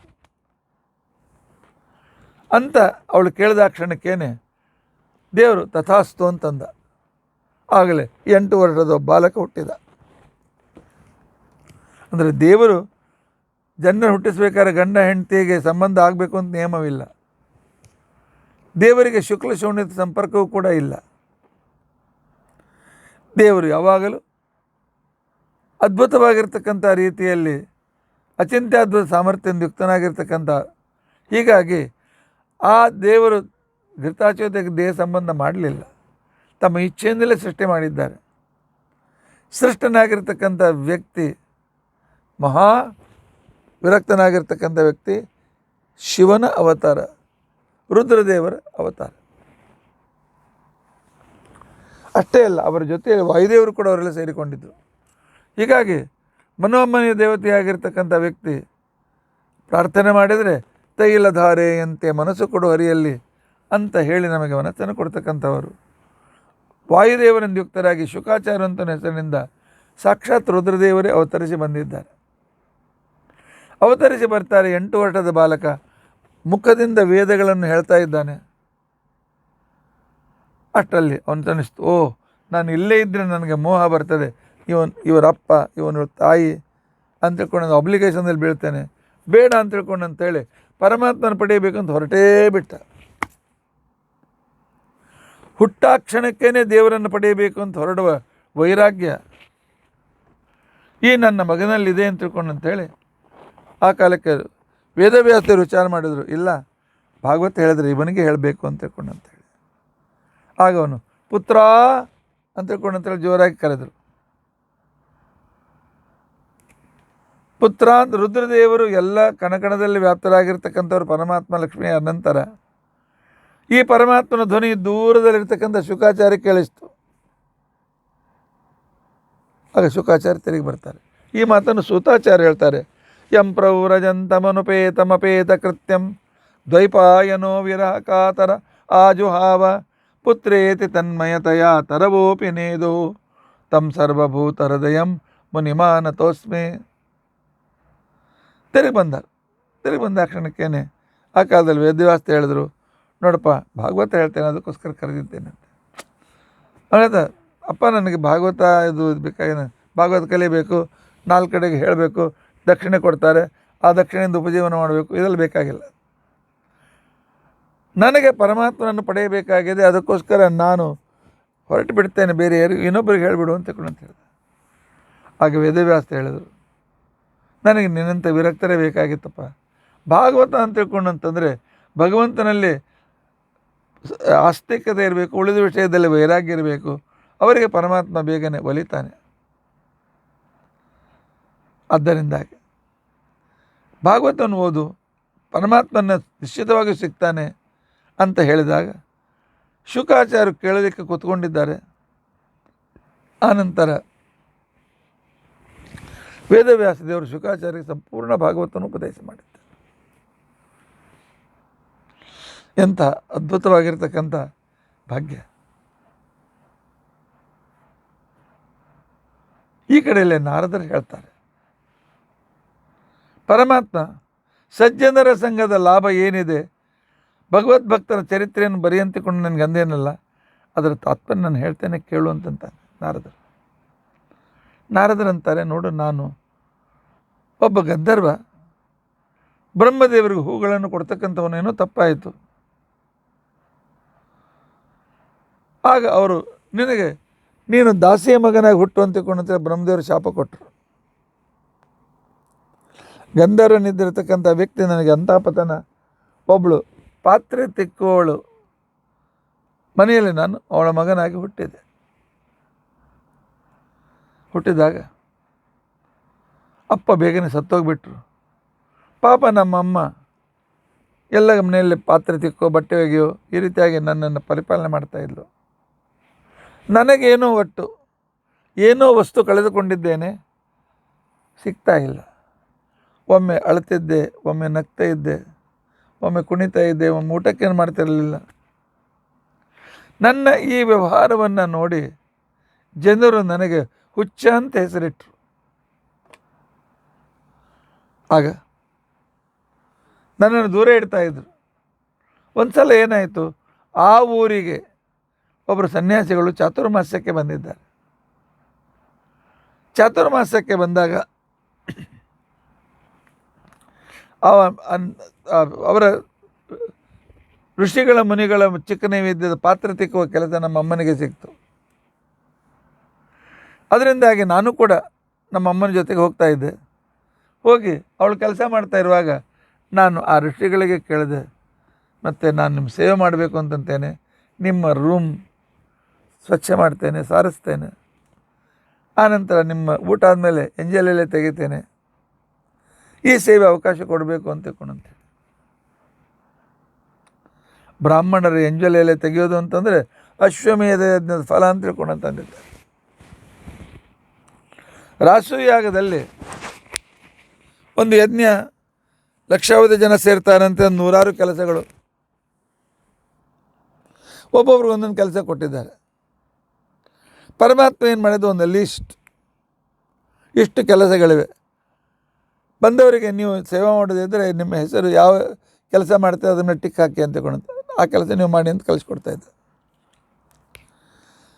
ಪೇಜ್ ತುಂಬ್ತಾ ಬಂದರೂ ಕೂಡ 2 ಐಟಮ್ಗಳಿಗೆ ಯಾರೂ ಸಿಗ್ನೇಚರೇ ಮಾಡಲಿಲ್ಲ. ಒಂದು ಬಂದ ಬ್ರಾಹ್ಮಣ ಪಾದಗಳನ್ನು ತೊಳೆಯೋದು, ಪಾದ ಪ್ರಕ್ಷಾಲನೆ. 2ನೇದ್ದು ಎಂಜಲಗೋಮವನ್ನು ಸಂಪೂರ್ಣವಾಗಿ ತೆಗೆಯೋದು, ಎಲೆ ತೆಗೆದು ಸ್ವಚ್ಛ ಮಾಡುವುದು. ಮಹಾಭಾರತ ಯುದ್ಧದಲ್ಲಿ ಶ್ರೀಕೃಷ್ಣ ಈ 2 ಕೆಲಸವನ್ನು ಮಾಡ್ತಾಯಿದ್ದ. ಅಂದರೆ ಜ್ಞಾನಿಗಳ ಮನೆಗೆ ಊಟಕ್ಕೆ ಬಂದಾಗ ಅಥವಾ ನಾವು ಜ್ಞಾನಿಗಳ ಹತ್ರ ಹೋದಾಗ ಎಂಜಲಗೋಮ ನಾವು ಮಾಡಬೇಕು, ಭಾಳ ಪುಣ್ಯ ಇದೆ. ಈ ಕೆಲಸ ಮಾಡಿದ್ದರಿಂದಲೇ ನನಗೆ ಪ್ರಮೋಷನ್ ಏನು ಗೊತ್ತೇ, ಆ ಜ್ಞಾನಿಗಳು ನನಗೆ ಪ್ರವಚನಕ್ಕೆ ಬಂದು ದಿನಾಲು ಕೂತ್ಕೊ ಅಂತ ತಿಳ್ಕೊಳ್ತಾ ಇದ್ದೆ. ತಿಳಿದೇ ಇದ್ದಾಗ ನಾನು ಡಿಸ್ಕಸ್ ಮಾಡ್ತಾಯಿದ್ದೆ, ಉತ್ತರ ಕೊಡ್ತಾಯಿದ್ದೆ. ಅಷ್ಟರಲ್ಲಿ ಚಾತುರ್ಮಾಸ್ಯ ಮುಗೀತು. ಮುಗಿದ ಕ್ಷಣಕ್ಕೇನೆ ಆ ಸನ್ಯಾಸಿಗಳು ಬೇರೆ ಕಡೆ ಹೊರಟರು. ನನಗೆ ಅವ್ರ ಜೊತೆಯಲ್ಲಿ ಇಷ್ಟು ಇಮೋಷ್ನಲ್ ಸಂಬಂಧ ಬಂದಿತ್ತಲ್ಲ, ನನಗೆ ಅವರನ್ನು ಬಿಟ್ಟು ಇರಲಿಕ್ಕಾಗಲಿಲ್ಲ. ಅವರ ಕಾಲ ಮೇಲೆ ಬಿದ್ದೆ, ಅತ್ತೆ ಕಣ್ಣೀರಿನಿಂದ ಅವರ ಪಾದ ತೊಳೆದೆ. ನಿಮ್ಮನ್ನು ಬಿಟ್ಟು ಇರಲಾರೆ, ನನ್ನ ಮಾರ್ಗದರ್ಶನ ತೋರಿಸಿದ್ದೀರಿ ಅಂತ ಹೇಳಿ. ಆಗ ಅವರು, ಇಲ್ಲಪ್ಪ, ನಿನಗೆ ನಾನು ಮಂತ್ರೋಪದೇಶ ಕೊಡ್ತೇನೆ, ದೇವರ ಅನುಗ್ರಹ ಮಾಡ್ತೇನೆ ಅಂತೇಳಿ ನನಗೆ ಮಂತ್ರೋಪದೇಶವನ್ನು ಕೊಟ್ಟು ಅದರ ಚಿಂತನೆಯನ್ನು ಮಾಡುವಂತೆ ಅಂತ ಹೇಳಿದರು. ನಾನು ಒಳ್ಳೆಯ ಶ್ರದ್ಧೆಯಿಂದ ನಾನು ಸ್ವೀಕರಿಸಿದೆ. ನಾವು ಶ್ರದ್ಧೆಯಿಂದ ಮಾಡಿದ ಜಪತಪಾದಿಗಳಲ್ಲೂ ಸಂಪೂರ್ಣವಾದ ರೀತಿಯಲ್ಲಿ ಯಾವಾಗಲೂ ಸಫಲವಾಗ್ತಾ ಇರ್ತದೆ. ಆಗ ಅವರು ನನಗೆ ಮಂತ್ರೋಪದೇಶ ಕೊಟ್ಟರು. ಮಂತ್ರ ಹೇಳಬೇಕು ಅಂದ ಕ್ಷಣಕ್ಕೆ ಅಮ್ಮ ಕರಿತಾ ಇದ್ಲು, ನೋಡೋ ಬಾರು, ನಾನು ವಯಸ್ಸಾಗಿದೆ, ಸ್ವಲ್ಪ ಪಾತ್ರೆ ಆ ಕಡೆ ತೆಗೆದಿಡು, ಈ ಪಾತ್ರೆಗೆ ಸ್ವಲ್ಪ ನೀರು ಹಾಕು. ಹೀಗೆ ಹೇಳ್ತಾ ಇರುವಾಗ ನನಗೆ ವಿಘ್ನ ಅಂತ ಅನ್ನಿಸ್ತಿತ್ತು. ಆದರೆ ತಾಯಿಯ ಸೇವೆ ಮಾಡಲೇಬೇಕಲ್ಲ. ಒಂದು ದಿವಸ ರಾತ್ರಿ ಯಾರದೋ ಮನೆ ಕೆಲಸ ಮಾಡಿ ಬರುವಾಗ ನನ್ನ ತಾಯಿಗೆ ಸರ್ಪ ಕಚ್ಚಿ ಅವಳು ಸತ್ತೋಗ್ಬಿಟ್ಲು. ತಾಯಿ ಓದೋದಕ್ಕೆ ಭಾಳ ದುಃಖ ಆಯಿತು. ಅಂತ್ಯಕ್ರಿಯೆ ಮಾಡಿದೆ. ಒಂದ್ಸಲ ಅನ್ನಿಸ್ತು, ಪರಮಾತ್ಮ ಎಲ್ಲ ಬಂಧನ ಕಳಿಸಿಬಿಟ್ಟಿದ್ದಾನೆ, ಇನ್ನು ಕೇವಲ ನನ್ನ ಸೇವೆ ಮಾಡು ಅಂದಿದ್ದಾನೆ ಅಂತ ಅಂತೇಳಿ ಆ ಋಷಿಗಳು ಏನು ಮಂತ್ರ ಕೊಟ್ಟಿದ್ದರು ಅದನ್ನು ತೆಗೆದುಕೊಂಡು ಹೋಗಿ ನಾನು ಊರಿನ ಹೊರಗೆ ನದಿ ತೀರದಲ್ಲಿ ಒಂದು ಆಶ್ರಮ ಮಾಡಿಕೊಂಡು ಅಲ್ಲೇ ಇರ್ತಾಯಿದ್ದೆ. ದಿನಾಲು 3 ಹೊತ್ತು ಸ್ನಾನ ಮಾಡಿ ಆ ಪರಮಾತ್ಮನ ಚಿಂತನೆಯನ್ನು ನಾನು ಮಾಡ್ತಾಯಿದ್ದೆ. ಗುರುಗಳು ಹೇಳಿಕೊಟ್ಟ ರೀತಿಯಲ್ಲಿ ಭಗವಂತನ ಚಿಂತನೆಯನ್ನು ನಾನು ಮಾಡ್ತಾಯಿದ್ದೆ. 6 ತಾಸು, 8 ತಾಸು, 12 ತಾಸು, 14 ತಾಸು, ಎಷ್ಟೆಷ್ಟು ನನ್ನ ಶಕ್ತಿ ಇರ್ತಾಯಿತ್ತು ಆ ರೀತಿಯಾಗಿ ಆ ಪರಮಾತ್ಮನ ರೂಪಚಿಂತನೆಯನ್ನು ಮಾಡ್ತಾಯಿದ್ದೆ. ಹೀಗೆ ಮಾಡ್ತಾ ಇರ್ತಕ್ಕಂಥ ಸಂದರ್ಭದಲ್ಲಿ ನನ್ನ ಎದುರಿಗೊಂದು ಸಂಪೂರ್ಣ ಪ್ರಕಾಶದ ಒಂದು ಪುಂಜ, ಎಲ್ಲ ಪ್ರಕಾಶ ಕೂರಿಸಿ ಒಂದು ಬಾಲ್ ಅಥವಾ ಒಂದು ತಯಾರು ಮಾಡಿದ್ರು ಅಂತ ಅನ್ನೋದು ನನ್ನ ಎದುರಿಗೆ ಬಂದಂತೆ ಆಯಿತು. ಆ ಪ್ರಕಾಶ ನೋಡಿ ನಾನು ಸ್ವಲ್ಪ ಗಾಬರಿಯಾಗಿದೆ. ನನಗೆ ಮಾತನಾಡಲಿಕ್ಕಾಗಲಿಲ್ಲ. ಆ ನಂತರ ಅದು ಮಾಯವಾಗಿಬಿಡ್ತು. ಅದು ಹೋದ್ಮೇಲೆ ನಾನು ವಿಚಾರ ಮಾಡ್ತಾ ಇದ್ದೆ, ಏನು. ಆಗ ನನಗೆ ಗೊತ್ತಾಯಿತು, ನನ್ನ ತಪಸ್ಸಿಗೆ ಮೆಚ್ಚಿದ ದೇವರ ದರ್ಶನಕ್ಕೆ ಬಂದಿದ್ದರು. ನಾನು ಮಹಾಮೂರ್ಖ. ಬಾ ಪರಮಾತ್ಮ ಅಂತ ಅನ್ನಲಿಲ್ಲ, ಪರಮಾತ್ಮನ ಕಾಲಿಗೆ ಬೀಳಲಿಲ್ಲ, ಪರಮಾತ್ಮ ಉದ್ಧಾರ ಮಾಡುವಂತ ನಾನು ಕೇಳಲಿಲ್ಲ. ನನಗೆ ಬಹಳ ದುಃಖ ಆಯಿತು. ವಿಲಿ ಒದ್ದಾಡಿದೆ, ನೆಲದಲ್ಲಿ ಉರುಳಾಡಿ ಅತ್ತೆ, ಪರಮಾತ್ಮ ಇನ್ನೊಮ್ಮೆ ದರ್ಶನ ಕೊಡು, ಇನ್ನೊಮ್ಮೆ ದರ್ಶನ ಕೊಡು, ಇನ್ನೊಮ್ಮೆ ದರ್ಶನ ಕೊಡು ಅಂತೇಳಿ. ಆಗ ಆಕಾಶವಾಣಿ ಆಯಿತು, ಪುತ್ರ, ಈ ಜನ್ಮದಲ್ಲಿ ನಿನಗೆ ಎಷ್ಟೇ ರೀತಿಯಾಗಿರ್ತಕ್ಕಂಥ ಜ್ಞಾನ, ಅಷ್ಟೇ ನನ್ನ ಸತ್ ಸಂಕಲ್ಪ. ಆದ್ದರಿಂದಾಗಿ ನೀನು ಧ್ಯಾನ ಮಾಡ್ತಾನೆ ಈ ಶರೀರ ಬಿಟ್ಟರು ಮುಂದೆ ಇನ್ನೂ ಉತ್ತಮವಾದ ಗತಿ ಸಿಗ್ತದೆ ಅಂತ ಹೇಳಿ ಬ್ರಹ್ಮದೇವರು ಹೇಳಿದ ರೀತಿಯಲ್ಲಿ ಪರಮಾತ್ಮನ ಷೋಡಶೋಪಚಾರ ಪೂಜೆಯನ್ನು ಮಾಡ್ತಾ ಅವನನ್ನು ಧ್ಯಾನ ಮಾಡ್ತಾ ಇರ್ತಾ ಇದ್ದೆ. ಹೀಗೆ ಇರ್ತಕ್ಕಂಥ ಸಂದರ್ಭದಲ್ಲಿ ಒಂದು ದಿವಸ ನನಗೆ ಆ ದೇಹದಿಂದ ಮುಕ್ತಿ ಸಿಕ್ತು. ಆಮೇಲೆ ಮತ್ತೊಮ್ಮೆ ನಾನು ಹುಟ್ಟಿದಾಗ ನೋಡ್ತೇನೆ, ಬ್ರಹ್ಮದೇವರ ಮಗನಾಗಿ ಹುಟ್ಟಿದ್ದೇನೆ. ಬ್ರಹ್ಮದೇವರ ಮುಖದಿಂದ ನಾನು ಹುಟ್ಟಿದ್ದೇನೆ. ಈ ನಾರದ ರೂಪ ನನಗೆ ಬಂತು. ಈ ನಾರದ ಪದವಿ ಪರಮಾತ್ಮ ಸತತ ನನ್ನನ್ನು ಗಾನ ಮಾಡುವಂತ ಆವಿಸ್ಕೊಟ್ಟ. ಒಬ್ಬ ದಾಸಿಯ ಮಗ, ಪಾತ್ರ ತಿಕ್ಕೊಳ್ಳೋ ಮಗ ನಾರದರಾಗಬೇಕಾಗಿದ್ದರೆ ಪರಮಾತ್ಮ ನೀನು ಅನುಗ್ರಹ ಇಲ್ಲದೆ ಮತ್ತೇನು ಸಾಧ್ಯತೆ ಇದೆ? ನೀನು ಅನುಗ್ರಹ ಮಾಡದೇ ಇದ್ದರೆ ನಾವೇನೂ ಮಾಡಲಿಕ್ಕೆ ಸಾಧ್ಯವಿಲ್ಲ ಅಂತ ಹೇಳಿ ಆ ಪರಮಾತ್ಮನ ಸ್ತೋತ್ರ ಮಾಡಿದೆ. ವೇದವ್ಯಾಸ ದೇವರೇ, ಒಬ್ಬ ಸಜ್ಜನರ ಸಂಗತಿಯಿಂದ ನನ್ನ ಜೀವನದಲ್ಲಿ ಪೂರ್ತಿಯಾದ ಬದಲಾವಣೆ ಆಯಿತು. ಅದಕ್ಕೋಸ್ಕರ ಭಗವದ್ಭಕ್ತರ ಕಥೆಯನ್ನು ಭಾಗವತದಲ್ಲಿ ಬರೀರಿ ಅಂತೇಳಿ ಇಂಥ ಭಾಗವತವನ್ನು ಬರೆದ ನಂತರ ವೇದವ್ಯಾಸದೇವರು ಶುಕಾಚಾರ್ಯರಿಗೆ ಉಪದೇಶ ಮಾಡ್ತಾರೆ. ಶುಕಾಚಾರ್ಯ ಅದನ್ನು ಜಗತ್ತಿನ ಎಲ್ಲ ಕಡೆಯಲ್ಲಿಯೂ ಕೂಡ ಅದನ್ನು ನಡೆಸಿದ್ದಾರೆ. ಸಜ್ಜನರ ಸಂಗತಿ ಇಲ್ಲಿಂದ ಪ್ರಾರಂಭವಾಗ್ತದೆ ಅಂತ. ಆ ನಂತರ ನಿಮ್ಮ ಪ್ರಶ್ನೆ ಇತ್ತಲ್ಲ, 7ನೇ ಪ್ರಶ್ನೆ, ಪರೀಕ್ಷಿತ ರಾಜ್ಯ ಗೀಜ್ಯ ಎಲ್ಲ ಬಿಟ್ಟು ಭಾಗವತ ಕೇಳಕ್ಕೆ ಯಾಕೆ ಕೂತ್ಕೊಂಡ? ಶುಕಾಚಾರ್ಯ ಅಂತವ್ರು ಅಲ್ಲಿಗೆ ಹೇಗೆ ಬಂದರು? ವೇದವ್ಯಾಸದೇವರು ಮೊದಲಾದಂಥ ಋಷಿಗಳು ಬಂದಿರು ಅಂತೇಳಿ ವರ್ಣನೆ ಬರ್ತದೆ. ಆದ್ದರಿಂದಾಗಿ ಆ ಶುಕಾಚಾರ್ಯ ಪರೀಕ್ಷಿತ ರಾಜ ತನ್ನ ರಾಜ್ಯದ ಮೇಲೆ ವೈರಾಗ್ಯ ಅವನಿಗೆ ಹೇಗೆ ಬಂತು ಒಮ್ಮೆಲೆ? ಅಂಥ ಘಟನೆ ಏನಾಯಿತು ಹೇಳು ಅಂತಂದಾಗ ಆಗ ಹೇಳಲಿಕ್ಕೆ ಪ್ರಾರಂಭ ಮಾಡಿದ್ದಾರೆ. ಪರೀಕ್ಷಿತ ರಾಜ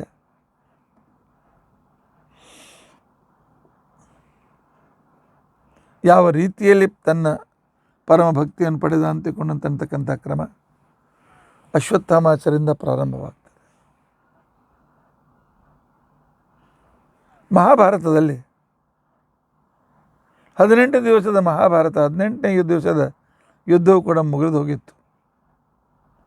ಯಾಕೆಂದರೆ ಪರೀಕ್ಷಿತ ರಾಜ ಹೊಟ್ಟೆಯಲ್ಲೂ ಪರಮಾತ್ಮನನ್ನು ಕಂಡವನು, ಅಂಥ ಪುಣ್ಯವಂತನು. 18ನೇ ದಿನ ಯುದ್ಧ ಮುಗಿದ ನಂತರ ವೈಶಂಪಾಯನ ಸರೋವರದ ಮೇಲೆ ಭೀಮನಿಗೂ ದುರ್ಯೋಧನಿಗೂ ಗದಾಯುದ್ಧವಾಗ್ತದೆ. ಕೊನೆಗೆ ಭೀಮನ ಗದೆಯ ಹೊಡೆತದಿಂದ ತೊಡೆ ಸೀಳಿ ಕಾಲು ಮುರಿದು ದುರ್ಯೋಧನ ಕೆಳಗೆ ಬಿದ್ದು ಬಿಡ್ತಾನೆ. ಕೈ ಮುರಿದೋಗಿದೆ, ಕಾಲು ಮುರಿದೋಗಿದೆ.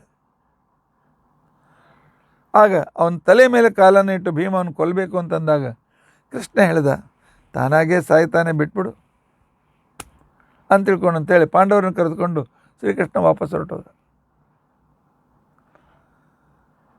ಈ ಕಡೆಯಲ್ಲಿ ದುರ್ಯೋಧನೊಂದು ಹೊಣೆ ಬಿದ್ದದ ನೋಡಿ, ನಾಯಿಗಳು ಬಂದಿವೆ, ನರಿಗಳು ಬಂದಿವೆ, ಬಂದು ಆ ದುರ್ಯೋಧನ ಮಾಂಸ ಕಿತ್ತಿ ತಿಂತಾ ಇವೆ.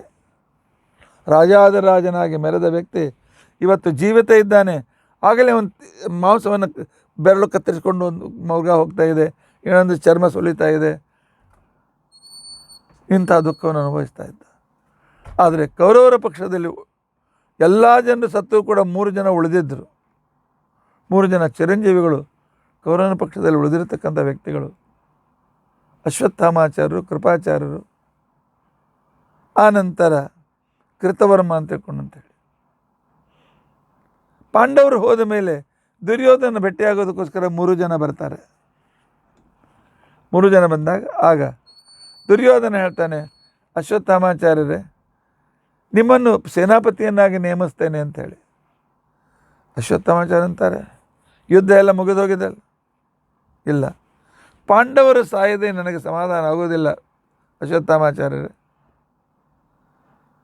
ಆದ್ದರಿಂದ ನಿಮ್ಮನ್ನು ಸೇನಾಪತಿಯನ್ನಾಗಿ ಮಾಡ್ತೇನೆ, ಪಾಂಡವರ ಕುಲವನ್ನು ನಾಶಪಡಿಸ್ಬೇಕು, ಅಷ್ಟು ಕೆಲಸ ನೀವು ಮಾಡಬೇಕು. ಮುಂದೆ ಪಾಂಡವರೆಲ್ಲ ಹೋದ ಮೇಲೆ ನನ್ನ ಹೆಂಡತಿಯನ್ನು ನೀವು ಹೋಗಿ ಹೆಂಡತಿಯಲ್ಲಿ ಮಕ್ಕಳನ್ನು ಹುಟ್ಟಿಸಿ ಆ ಮಕ್ಕಳು ಮುಂದೆ ರಾಜ್ಯವನ್ನು ಆಳಲು.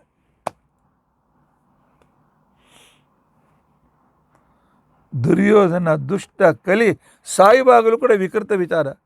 ಪಾಂಡವರು ಸಾಯಬೇಕು, ನನ್ನ ಹೆಂಡತಿ ವ್ಯಭಿಚಾರದಿಂದ ಮಕ್ಕಳನ್ನು ಪಡೆದರೂ ಪರವಾಗಿಲ್ಲ, ನನ್ನ ಮಕ್ಕಳು ರಾಜ್ಯ ಆಗಬೇಡ. ಹೇಳ್ತಾ ನನ್ನ ಹೆಂಡತಿಯಲ್ಲಿ ಮಕ್ಕಳನ್ನು ಹುಟ್ಟಿಸಿ ಅಂತಕೊಂಡು ದುರ್ಯೋಧನ ಹೇಳ್ತಾ ಇದ್ದಾನೆ. ಕಲಿಯ ಸಂಬಂಧ, ಕಲಿಯ ಜೊತೆಗೆ ಇಷ್ಟೋ ತನಕ ಇದ್ದದರಿಂದಾಗಿ ಕಲಿ ಪ್ರವೇಶವಾಯಿತು ಅಶ್ವತ್ಥಾಮಾಚಾರ್ಯಲ್ಲಿ. ತಥಾಸ್ತು, ನೀನು ಹೇಳಿದ್ರೆ 2 ಕೆಲಸ ಮಾಡ್ತೇನೆ ಅಂತ ತಿಳ್ಕೊಂಡಂತೆ. ಆ ನಂತರ ಮತ್ತೆ ಪಾಂಡವರು ನೋಡಿ ಏನು ಮಾಡ್ತಾರೋ ಅಂತೇಳಿ ಬಂದು ಕಾಡಿನಲ್ಲಿ ಕೂತ್ಕೊಂಡಿದ್ದಾರೆ. ಕಾಡಿನಲ್ಲಿ ಅಶ್ವತ್ಥಾಮಾಚಾರ್ಯ ವಿಚಾರ ಮಾಡ್ತಾ ಇದ್ದಾರೆ. ನಮ್ಮ ಹತ್ರ 11 ಅಕ್ಷೋಹಿಣಿ ಸೈನ್ಯ ಇದ್ದರೂ ಕೂಡ ಪಾಂಡವರನ್ನು ಗೆಲ್ಲಕ್ಕಾಗಲಿಲ್ಲ. ಈಗ ನಾವು 3 ಜನ ಹೋಗಿ ಪಾಂಡವರನ್ನು ಕೊಲ್ಲೋದು ಹೇಗೆ? ಅಂತ ವಿಚಾರ ಮಾಡ್ತಾ ಇರುವಾಗ ಎದುರಿಗಿನ ಗಿಡದಲ್ಲಿ ಕಾಗೆಗಳು ಕಿರಿಸುವ ಶಬ್ದ ಕೇಳಿಸ್ತು. ಒಂದೇ ಸಮನೆ ಕಾಗೆಗಳು ಕಿರಿಸ್ತಾ ಇತ್ತು. ಆ ಶಬ್ದ ಕೇಳಿ ಅಶ್ವತ್ಥಾಮಾಚಾರ್ಯ ನೋಡ್ತಾರೆ. ರಾತ್ರಿ ಕಣ್ಣು ಕಾಣಿಸುವ ಗೂಬೆ ಬಂದು ಕಣ್ಣು ಕಾಣದೇ ಇದ್ದ ಆ ಕಾಗೆಗಳನ್ನು ಹೊಡೆದು ಕೆಳಗೆ ಬೀಳಿಸ್ತಾ ಇದೆ. ಅವರ ತಲೆಯಲ್ಲೊಂದು ಐಡಿಯಾ ಹೊಡ್ತು. ಪಾಂಡವರು ನಾವು ಗೆದ್ದಿದ್ದೇವೆ ಅಂತ ತಿಳ್ಕೊಂಡಂತೇಳಿ ನಿಶ್ಚಿಂತೆಯಿಂದ ಮಲ್ಕೊಂಡಿರ್ತಾರೆ. ಈಗ ಅವರು ಹೋಗಿ ಶಿಬಿರಕ್ಕೆ ಬೆಂಕಿ ಹಚ್ಚಿ ಅವರನ್ನು ಕೊಂದರಾಯಿತು ಅಂತ ತಿಳ್ಕೊಂಡಂತೆ ಅಶ್ವತ್ಥಾಮಾಚಾರ್ಯರು ಹೊರಟಿದ್ದಾರೆ. ಅವರೊಳಗೆ ಹೋಗಿದ್ದಾರೆ. ಕೃಪಾಚಾರ್ಯ ಕೃತವರ್ಮಗೆ ಹೇಳಿದ್ದಾರೆ, ಹೊರಗೆ ನಿಂತುಕೊಂಡು ಯಾರ ನನ್ನ ಕೈಯಿಂದ ಪಾರಾಗಿ ಬಂದರೆ ಅವ್ರನ್ನ ಬಾಗಿಲ ಕೊಂದಾಕ್ಬಿಡಿ ಅಂತ ತಿಳ್ಕೊಂಡಂತೆ. ಅಶ್ವತ್ಥಾಮಾಚಾರ್ಯ ದೃಷ್ಟದ್ಯುಮ್ನ ಬಂದ, ಅವನನ್ನು ಕೊಂದು ಹಾಕಿದರು. ಆನಂತರ ವಿರಾಟನನ್ನು ಕೊಂದು ಹಾಕಿದರು, ದ್ರುಪದನನ್ನು ಕೊಂದು ಹಾಕಿದರು. ಅಶ್ವತ್ಥಾಮಾಚಾರ್ಯರು ಕೈಗೆ ಸಿಕ್ಕವರೆಲ್ಲ ಸಾಯ್ತಾ ಇದ್ದಾರೆ. ಒಂದು ಶಿಬಿರದಲ್ಲಿ ಪ್ರವೇಶ ಮಾಡ್ತಾನೆ. 5 ಜನ ಮಲ್ಕೊಂಡಿದ್ರು. ಎಲ್ಲರೂ ಪಾಂಡವರಂತೆ ಕಾಣಿಸ್ತು. ಓ, ಪಾಂಡವರು ಮಲ್ಕೊಂಡಿದ್ದಾರೆ, ದುರ್ಯೋಧನನ ಇಚ್ಛೆಯನ್ನು ತಿಳಿಸ್ಬೇಕು ಅಂತ ತಿಳ್ಕೊಂಡಂತೇಳಿ ಆ ಕಾಲದಲ್ಲಿ ಅವನು ಖಡ್ಗವನ್ನು ತೆಗೆದುಕೊಂಡು 5 ಜನರ ತಲೆಯನ್ನು ಕತ್ತರಿಸಿಬಿಡ್ತಾರೆ. ಅಶ್ವತ್ಥಾಮಾಚಾರ್ಯ ತಲೆಯನ್ನು ಕತ್ತರಿಸಿ ಅದನ್ನು ಕೂದಲನ್ನು ಕಟ್ಟಿ ದುರ್ಯೋಧನ ಸೋಲಿಸ್ಬೇಕು ಅಂತ ಓಡ್ತಾ ಆ ಶಿಬಿರಕ್ಕೆ ಬೆಂಕಿ ಹಚ್ಚಿಬಿಡ್ತಾರೆ. ಓಡ್ತಾ ಬಂದು ದುರ್ಯೋಧನ ತೋರಿಸ್ತಾರೆ, ನೋಡಿ ದುರ್ಯೋಧನ 5 ಜನ ಪಾಂಡವರನ್ನು ಕೊಂದುಬಿಟ್ಟಿದ್ದೇನೆ ಅಂತ ತಿಳ್ಕೊಂಡಂತೆ. ಅದೇ ದ್ವೇಷ ಮಾಡುವವನು ಎಷ್ಟು ಚೆನ್ನಾಗಿ ಗುರುತಿಸ್ತಾನೆ, ಉಳಿದದ್ದು ಗುರುತಿಸ್ಲಿಕ್ಕಾಗೋದಿಲ್ಲ. ಅವನು ಆ ಸಾಯುವ ವೇಳೆಯಲ್ಲೂ ಕೂಡ ಹೇಳ್ತಾನೆ, ಇಲ್ಲೋ ಇವರು ದ್ರೌಪದಿ ಜನ ಮಕ್ಕಳು ಅಪ್ಪನಂತೆ ಕಾಣಿಸ್ತಾ ಇದ್ದರು, ಪಾಂಡವರಿಗೇನಾಗಿಲ್ಲ, ಹೋಗಿ ಪಾಂಡವರನ್ನು ಕೊಲ್ಲು ಅಂತ ಹೇಳ್ದ. ಪ್ರಾಣ ಬಿಟ್ಟ ದುರ್ಯೋಧನ. ಶಿಬಿರಕ್ಕೆ ಬೆಂಕಿ ಸುದ್ದಿಕೊಳ್ಳಿ ಭೀಮಸೇನ ದೇವರು ಅಶ್ವತ್ಥಾಮಾಚಾರ್ಯ ಬೆನ್ನಟ್ಟಿದ್ದಾರೆ. ಯುದ್ಧ ಘನಘೋರವಾದ ಯುದ್ಧವಾಗಿದೆ. ಅಶ್ವತ್ಥಾಮಾಚಾರ್ಯ ಕೊನೆಗೆ ಸೋತುವ ಪ್ರಸಂಗ ಬಂತು. ಆಗ ಬ್ರಹ್ಮಾಸ್ತ್ರವನ್ನು ಬಿಟ್ಟಿದ್ದಾರೆ. ಅದೇ ವೇಳೆಗೆ ಕೃಷ್ಣ ಅರ್ಜುನನ್ನು ಕರೆದುಕೊಂಡು ಬರ್ತಾನೆ. ಕರೆದುಕೊಂಡು ಬಂದಾಗ ನೋಡ್ತಾರೆ ಅಶ್ವತ್ಥಾಮಾಚಾರ್ಯ ಬ್ರಹ್ಮಾಸ್ತ್ರ ಬಿಡ್ತಾ ಇದ್ದಾರೆ. ಕೃಷ್ಣ ಹೇಳ್ದ, ಪ್ರತಿ ಬ್ರಹ್ಮಾಸ್ತ್ರ ಬಿಡು ಅಂತ ತಿಳ್ಕೊಂಡಂತೇಳಿ. ಆಗ ಅದು ನಮ್ಮ ಮೇಲೆ ಪರಿಣಾಮ ಬೀಳೋದಿಲ್ಲ ಅಂತ ತಿಳ್ಕೊಂಡಂತೆ. ಆಗ ಅಶ್ವತ್ಥಾಮಾಚಾರ್ಯರು ಪ್ರತಿಜ್ಞೆ ಮಾಡಿದ್ದಾರೆ, ನನ್ನ ಈ ಬ್ರಹ್ಮಾಸ್ತ್ರದಿಂದ ಅಪಾಂಡವ ಭೂಮಿ ಆಗಬೇಕು, ಒಬ್ಬ ಪಾಂಡವರು ಭೂಮಿಯ ಮೇಲೆ ಉಳಿಯಬಾರದು. ಆನಂತರ ದುರ್ಯೋಧನ ವಂಶ ನನ್ನಿಂದ ಬೆಳೆಯಬೇಕು. ಈ ರೀತಿಯಾಗಿರ್ತಕ್ಕಂಥ ಸಂಕಲ್ಪನೆ ಮಾಡಿ ಬ್ರಹ್ಮಾಸ್ತ್ರವನ್ನು ಬಿಟ್ಟಿದ್ದಾರೆ. ಈ ಕಡೆಗೆ ಅರ್ಜುನ ಕೃಷ್ಣನ ಜೊತೆಯಲ್ಲಿ ಸಂಗತಿಯ ಗತೆ ಹೇಗಿರುತ್ತೆ ನೋಡಿಕೊಳ್ಳಿ. ಸ್ವಸ್ತ್ಯಸ್ತು ದ್ರೋಣಪುತ್ರಾಯ, ನನ್ನ ಎದುರಿಗೆ ನಿಂತವನು ಗುರುಪುತ್ರ ದ್ರೋಣಾಚಾರ್ಯ ಮಗನಾದ ಅಶ್ವತ್ಥಾಮಾಚಾರ್ಯರು. ಅವರನ್ನು ಕೊಲ್ಲಲಿಕ್ಕೆ ನನಗೆ ಅಧಿಕಾರ ಇಲ್ಲ. ಆದ್ದರಿಂದ ನಾನು ಬಿಡುವ ಬ್ರಹ್ಮಾಸ್ತ್ರದಿಂದ ಅಶ್ವತ್ಥಾಮಾಚಾರ್ಯರಿಗೆ ಏನೂ ಆಗದೇ ಇರಲಿ. ಎಂಥ ಉದಾರತನ ಕಲ್ಪನೆ ಮಾಡಿಕೊಳ್ಳಿ. ಆನಂತರ ಜಗತ್ತಿನ ಎಲ್ಲ ಪ್ರಾಣಿಗಳಿಗೂ ಈ ಬ್ರಹ್ಮಾಸ್ತ್ರದಿಂದ ಯಾವ ಅನಾನುಕೂಲ ಆಗೋದು ಬೇಡ. ಆನಂತರ ನಮಗೂ ಕೂಡ ಈ ರೀತಿ ಆಗಿರ್ತಕ್ಕಂಥ ಏನು ಅಶ್ವತ್ಥಾಮಾಚಾರ್ಯ ಹನಾನು ಆಗದೆ ಅಂತೇಳಿ ನಮಗೂ ಸುರಕ್ಷತೆ ಸಿಗಲಿ ಅಂತ ಹೇಳುವಷ್ಟರಲ್ಲಿ 2 ಬ್ರಹ್ಮಾಸ್ತ್ರಗಳು ಒಂದಕ್ಕೊಂದು ಡ್ಯಾಶ್ ಆಗಬೇಕು.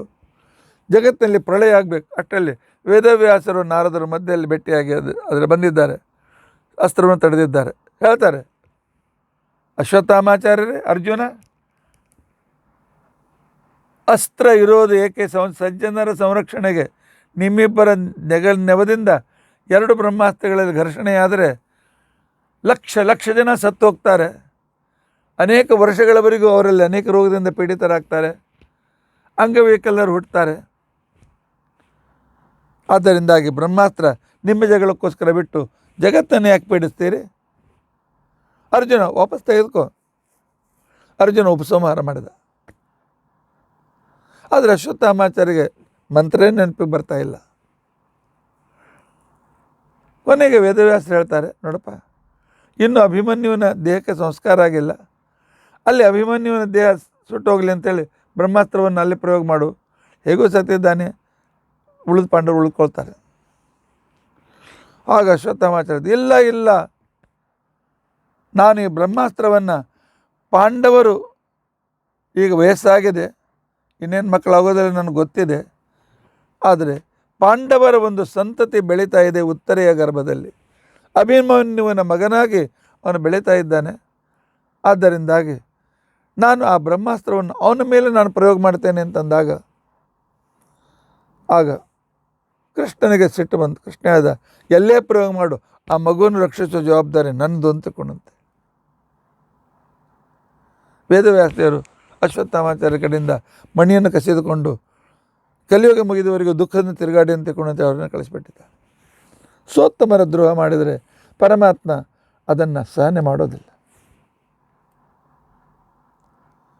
ಈ ಕಡೆಯಲ್ಲಿ ಒಂದೇ ಸಮನೆ ಆಗ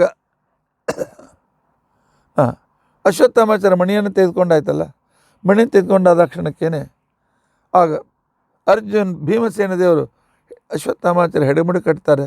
ಕಟ್ಟಿ ತಂದು ದ್ರೌಪದಿ ಎದುರಿಗೆ ಹಾಕ್ತಾರೆ. ದ್ರೌಪದಿ, ನಿನ್ನ 5 ಜನ ಮಕ್ಕಳನ್ನು ಕೊಂದ ವ್ಯಕ್ತಿ ಇವನು. ಇವನಿಗೇನು ಮಾಡಬೇಕು? ತಲೆ ಹಾರಿಸ್ಬೇಕು. ಏನು ಮಾಡಬೇಕು? ಮತ್ತೊಬ್ಬಳಾಗಿದ್ದರೆ ಖಡ್ಗ ನನಗೆ ಕೊಡಿ, ನನ್ನ ಮಕ್ಕಳನ್ನು ಕೊಂದು ಇವನ ತಲೆ ಹಾರಿಸ್ತೇನೆ ಅಂತ ಅನ್ಬೋದಾಗಿತ್ತು. ಆದರೆ ಕೃಷ್ಣನ ಪರಮ ಭಕ್ತಳವಳು, ಶಾಸ್ತ್ರ ಬಿಟ್ಟಿರೋದಿಲ್ಲ. ಅವಳು ಹೇಳ್ತಾಳೆ, ಮುಚ್ಚತಾಮೇ ಸಹ ಬ್ರಾಹ್ಮಣೋ ನಿತರಾಂ ಗುರು. ಬಿಟ್ಬಿಡವನು. ಯಾಕೆ? ಎಲ್ಲ ವರ್ಣದವರಿಗೆ ಬ್ರಾಹ್ಮಣ ಗುರು ಇದ್ದಂತೆ. ಗುರುವನ್ನು ಯಾರಾದರೂ ಕೊಲ್ತಾರೆ? ಇವನಂತ ನಮಗೆ ಗುರುಪುತ್ರ. ಪಾಪ ಯುದ್ಧದಲ್ಲಿ ಸ್ವಲ್ಪ ದಿವಸ ಹಿಂದೆ ದ್ರೋಣಾಚಾರ್ಯ ಮೃತರಾಗಿ ಇವನ ತಾಯಿ ಬಹಳ ದುಃಖ ಪಡ್ತಾ ಇದ್ದಾಳೆ. ಅಯ್ಯೋ, ಗಂಡ ಹೋದ್ನಲ್ಲ ಅಂತ ಹೇಳ್ಕೊಂಡಂತೆ. ಈಗ ಮಗ ಹೋದ ಅಂತ ಇನ್ನೊಂದು ದುಃಖ ಕೊಡೋದು ಬೇಡ. ಮಕ್ಕಳನ್ನು ಕಳೆದುಕೊಂಡ್ರೆ ಏನು ದುಃಖ ಆಗ್ತದೆ ನನಗೆ ಗೊತ್ತಿದೆ. 5 ಜನ ಮಕ್ಕಳನ್ನು ನಾನು ಕಳೆದುಕೊಂಡಿದ್ದೇನೆ. ಆದರೆ ಇವಳು ತಾಯಿ ಒಳ್ಳೆಯವಳು, ಅವಳಿಗೆ ದುಃಖ ಆಗೋದು ಬೇಡ, ಬಿಟ್ಬಿಡಿ ಅಂತ ತಿಳ್ಕೊಂಡಂತ ಹೇಳ್ತಾರೆ. ಎಂಥ ಔದಾರ್ಯ ಕೃಷ್ಣ ಭಕ್ತರಲ್ಲಿ ಈ ರೀತಿಯಾಗಿರ್ತಾರೆ. ಈ ಕಡೆಯಲ್ಲಿ ಆ ಬ್ರಹ್ಮಾಸ್ತ್ರ ಉತ್ತರೆಯನ್ನು ಬೆನ್ನಟ್ಟಿದೆ. ಉತ್ತರೆಯನ್ನು ಬೆನ್ನಟ್ಟಿರ್ತಕ್ಕಂಥ ಸಂದರ್ಭದಲ್ಲಿ ಆ ಕಾಲದಲ್ಲಿ ಅವಳು ಗಾಬರಿಯಾಗಿ ಕೃಷ್ಣನ ಹತ್ರ ಓದಿ ಬರ್ತಾ ಇದ್ದಾಳೆ. ಪಾಹಿ ಪಾಹಿ ಮಹಾಯೋಗಿನ್ ದೇವದೇವ ಜಗತ್ಪತೆ. ಮಹಾಯೋಗಿ, ಜಗತ್ತಿಗೆ ಉಪಕಾರ ಮಾಡ್ತಕ್ಕಂಥ ಪರಮಾತ್ಮ, ಸಂರಕ್ಷಣೆ ಮಾಡಿ ಪರಮಾತ್ಮ. ನನ್ನ ಮಗುವನ್ನು ಸಂರಕ್ಷಣೆ ಮಾಡ್ತಕ್ಕಂಥ ನಿನ್ನನ್ನು ಬಿಟ್ಟು ಬೇರೆ ಯಾರಿದ್ದಾರೆ ಹೇಳೋ ಭಗವಂತ ಅಂತಾಳೆ. ಪರಮಾತ್ಮ, ನಾನು ಸತ್ತರೂ ಪರವಾಗಿಲ್ಲ, ಮಗು ಉಳಿಯಲಿ. ಕಾಮಂ ದಹತು ಮಾಂನಾಥ. ಅದು ನನ್ನ ಗರ್ಭ ಸಾಯೋದು ಬೇಡ.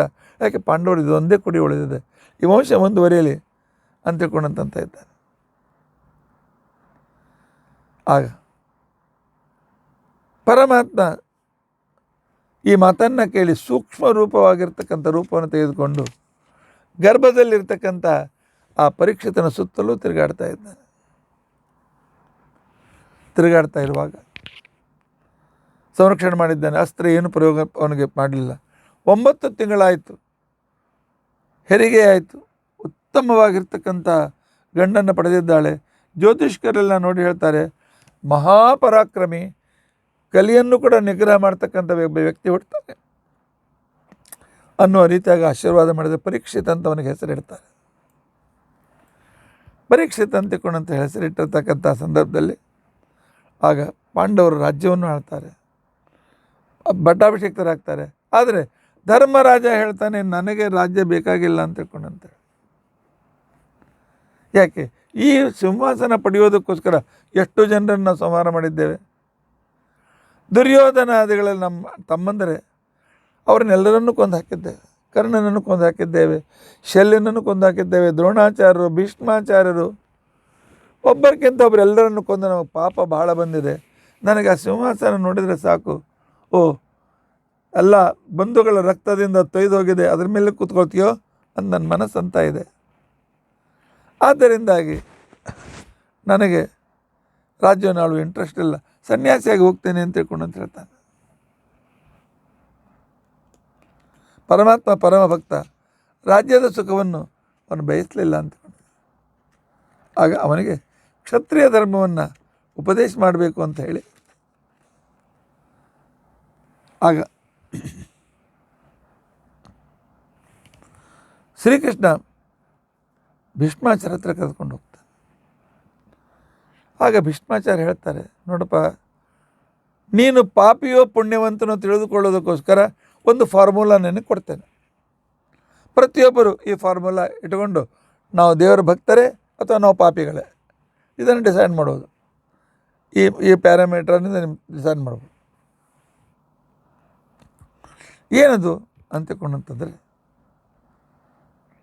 ಭೀಷ್ಮಾಚಾರ್ಯ ಹೇಳ್ತಾರೆ, ಧರ್ಮರಾಜ, ಎಲ್ಲಿ ಪಾಪ ಇರ್ತದೆ ಅಲ್ಲಿ ದೇವರು ಇರೋದಿಲ್ಲ, ಎಲ್ಲಿ ದೇವರು ಇರ್ತಾರೆ ಅಲ್ಲಿ ಪಾಪ ಇರೋದಿಲ್ಲ.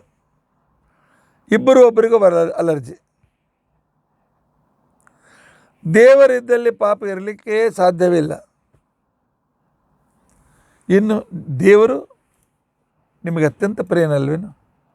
ಕೃಷ್ಣ ಹೆಂಡತಿ ಮಕ್ಕಳು ಬಂಧು ಬಾಂಧವರು ಎಲ್ಲ ಬಿಟ್ಟು ನಿಮ್ಮ ಅನುಕೂಲ ಮಾಡೋಕ್ಕೆ ಜಯ ತಂದುಕೊಡ್ಬೇಕು ಅಂತ ನಿಮ್ಮ ಪಕ್ಷಕ್ಕೆ ಬಂದಿದ್ದಾನಲ್ಲ, ಆ ಶ್ರೀಕೃಷ್ಣ ಅಂತಿಕೊಂಡಂತೇನಿದ್ದಾನೆ, ಆ ಶ್ರೀಕೃಷ್ಣನ ಎಲ್ಲಿರ್ತಾನೆ, ಶ್ರೀಕೃಷ್ಣ ನಾಮಸ್ಮರಣೆಯಲ್ಲಿರ್ತಾನೆ, ಅಲ್ಲಿ ಪಾಪ ಇಲ್ಲ. ಕೃಷ್ಣ ನಿಮ್ಮನೆ ಬಂದು ನೀನು ಪಟ್ಟಾಭಿಷೇಕ ಮಾಡಬೇಕು ಅಂತಾನಲ್ಲ, ಹೋಗಿ ರಾಜ್ಯ ಆಳು ಅಂತಿಕೊಂಡಂತಿದ್ದ. ಧರ್ಮರಾಜ ಬಂದಿದ್ದಾನೆ, ಪುನಃ ತನ್ನ ರಾಜ್ಯವನ್ನು ಆಳ್ತಾ ಇದ್ದಾನೆ. ಕೃಷ್ಣ ಆಯಿತು ನಾನು ಹೊರಟು ಬರ್ತೇನೆ ಅಂತಿಕೊಂಡಂತ ಹೊರಡ್ತಾನೆ. ಕೆಲಸ ಮುಗೀತು. ಯುದ್ಧ ಮುಗಿದ ಮೇಲೆ 7 ವರ್ಷ ಪಾಂಡವರ ಜೊತೆಗೆ ಇದ್ದ. 3 ಅಶ್ವಮೇಧ ಯಜ್ಞವನ್ನು ಮಾಡಿಸಿದ. ಆಗ ಪರಮಾತ್ಮ ತಾನು ಹೊರಟು ನಿಂತಿರ್ತಕ್ಕಂಥ ಸಂದರ್ಭದಲ್ಲಿ ಸ್ವತಃ ಅರ್ಜುನನ ರಥವನ್ನು ನಡೆಸ್ತಾ ಇದ್ದಾನೆ. ಭೀಮಸೇನ ದೇವರು ಬೀಸಣಿಕೆಯನ್ನು ಬೀಸ್ತಾ ಇದ್ದಾರೆ. ನಕುಲ ಆ ಸಂಪೂರ್ಣವಾದಂಥ ಶಸ್ತ್ರವನ್ನು ಹಿಡಿದುಕೊಂಡಿದ್ದಾನೆ. ಸಹದೇವ ಪರಮಾತ್ಮನ ಸೇವೆಯಲ್ಲಿದ್ದಾನೆ. ಹೀಗೆ ಆ ಪರಮಾತ್ಮ ಅವರಿಂದ ಸೇವಿತನಾಗಿ ತನ್ನ ಊರಿಗೆ ಹೊರಟ ಅಷ್ಟರಲ್ಲಿ ಕುಂತಿ ಮತ್ತು ಉತ್ತರೆ ಅಳತಾ ಬರ್ತಾ ಇದ್ದಾರೆ, ಕೃಷ್ಣ ಉಳಿಸು, ಕೃಷ್ಣ ಉಳಿಸು, ಕೃಷ್ಣ ಉಳಿಸು ಅಂತೇಳಿ. ಕೃಷ್ಣ ಕೇಳಿದೆ, ಏನಾಯಿತು, ಮತ್ತೇನಾಯಿತು, ಏನು ಅನಾನುಕೂಲ ಆಯಿತು ಅಂತ ಆ ಕಾಲದಲ್ಲಿ ಕೃಷ್ಣ ಕೇಳ್ತಾ ಇದ್ದರೆ, ಆಗ ಉತ್ತರ ಹೇಳ್ತಾಳೆ, ಗರ್ಭದಲ್ಲಿ ಸಂರಕ್ಷಣೆ ಮಾಡಿದೆ ಪರಮಾತ್ಮ, ಬ್ರಹ್ಮಾಸ್ತ್ರದ ಪ್ರಭಾವ ಹೊರಗೂ ಇದೆ, ಹುಟ್ಟಿದಕ್ಕೂ ಸತ್ತೋಯ್ತು ಅಂತ ತಿಳ್ಕೊಂಡಂತೆ. ಹೀಗೂ ಸರ್ವಜ್ಞನಾದ ಪರಮಾತ್ಮನಿಗೆ ಗೊತ್ತಿತ್ತು. ಆದರೂ ಬಂದು ಹೇಳ್ತಾನೆ, ಇಲ್ಲ ಬರ್ತೇನೆ ನಡಿ ಅಂತೇಳಿ ಬರ್ತಾನೆ. ತನ್ನ ಹಸ್ತಸ್ಪರ್ಶದಿಂದ ಆ ಮಗು ಜೀವಿತವನ್ನಾಗಿ ಮಾಡ್ತಾನೆ. ಅವನಿಗೆ ಪರೀಕ್ಷಿತ ಅಂತ ತಿಳ್ಕೊಂಡಂತೇಳಿ ಹೆಸರನ್ನು ಇಡ್ತಾರೆ. ಈ ಕಡೆಗೆ ಕೃಷ್ಣ ಹೊರಟು ನಿಂತಾಗ ಧರ್ಮರಾಜ ಬಂದು ಹೇಳ್ತಾನೆ, ಕೃಷ್ಣ ಒಬ್ಬನೇ ಹೋಗಬೇಡಪ್ಪ, ಚತುರಂಗ ಸೈನ್ಯ ಕಳಿಸ್ಕೊಡ್ತೇನೆ. ದೇವರನ್ನೋದು ಮರೆತು ಬಿಟ್ಟ ಅವನು. ಮನುಷ್ಯ ಇದೇ ರೀತಿಯಾಗಿ ಮೋಹಕ್ಕೆ ಬೀಳ್ತಾ ಇರ್ತಾನೆ.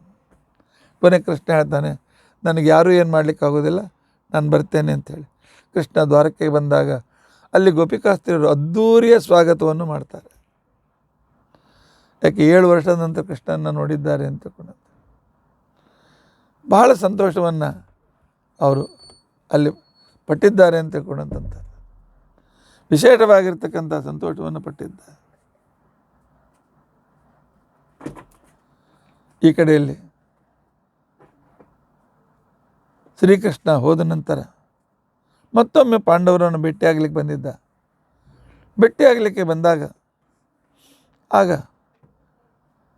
8 ತಿಂಗಳಾದರೂ ಕೃಷ್ಣನ ಹತ್ರ ಇರುವಾಗ ಕೊನೆ ಕೃಷ್ಣ ಹೇಳ್ತಾನೆ, ಅರ್ಜುನ ಇನ್ನೊಂದು ಸ್ವಲ್ಪ ದಿವಸ ನಿಲ್ಲು,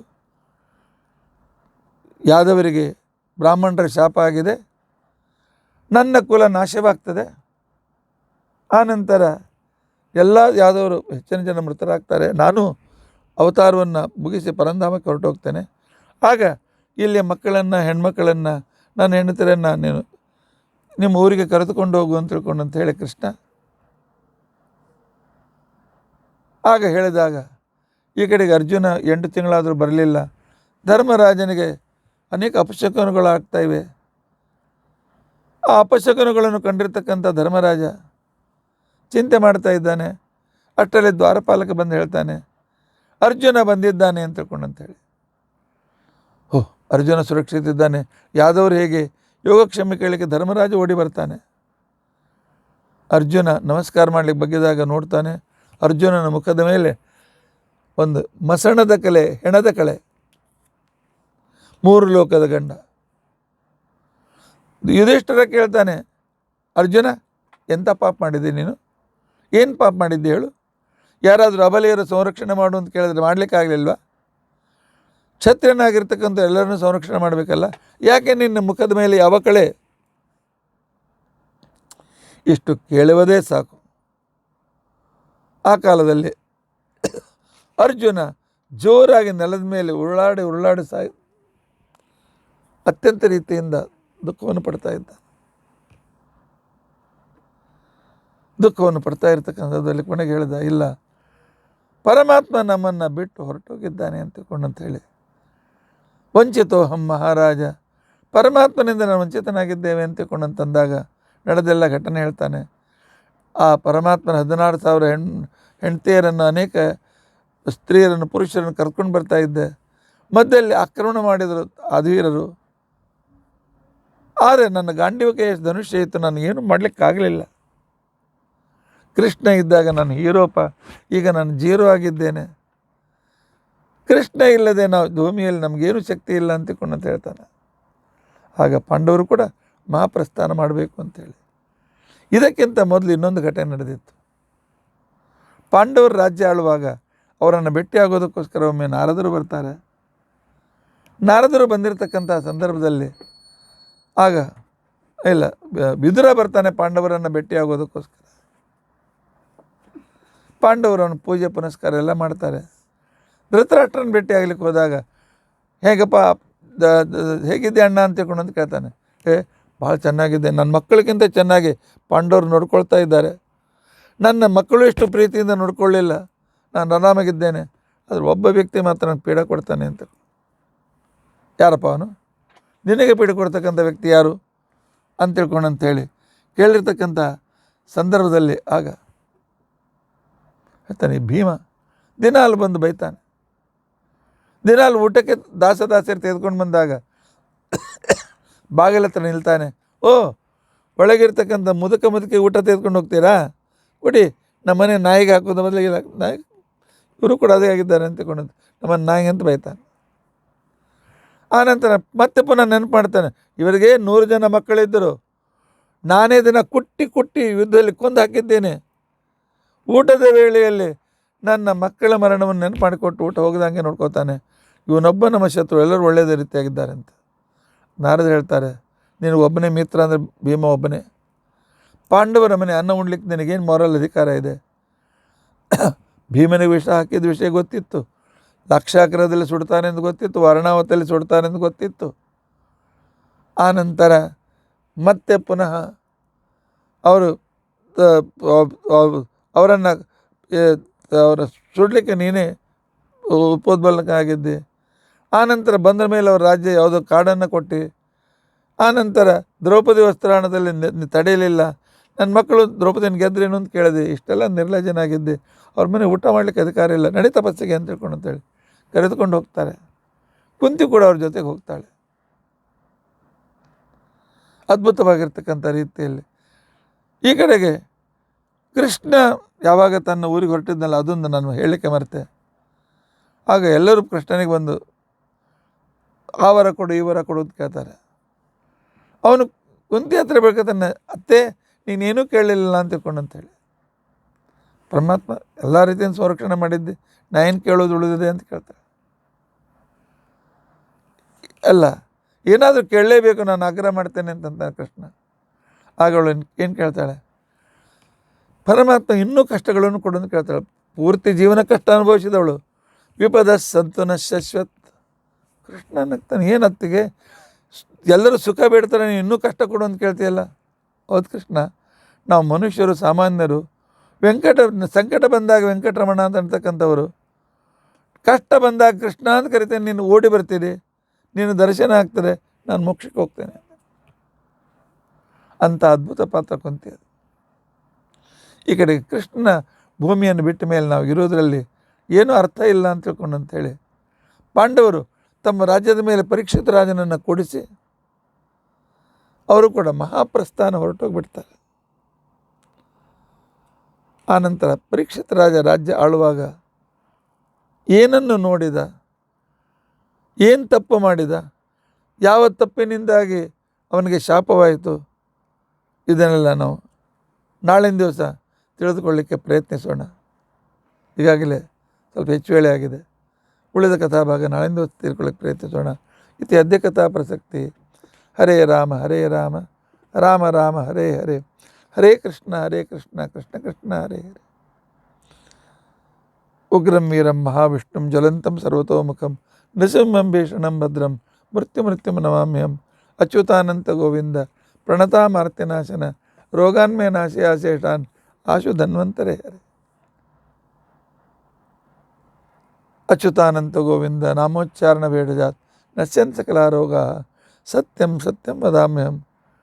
ನರಸಿಂಹ ಶ್ರೀಕೃಷ್ಣಾರ್ಪಣಮಸ್ತು.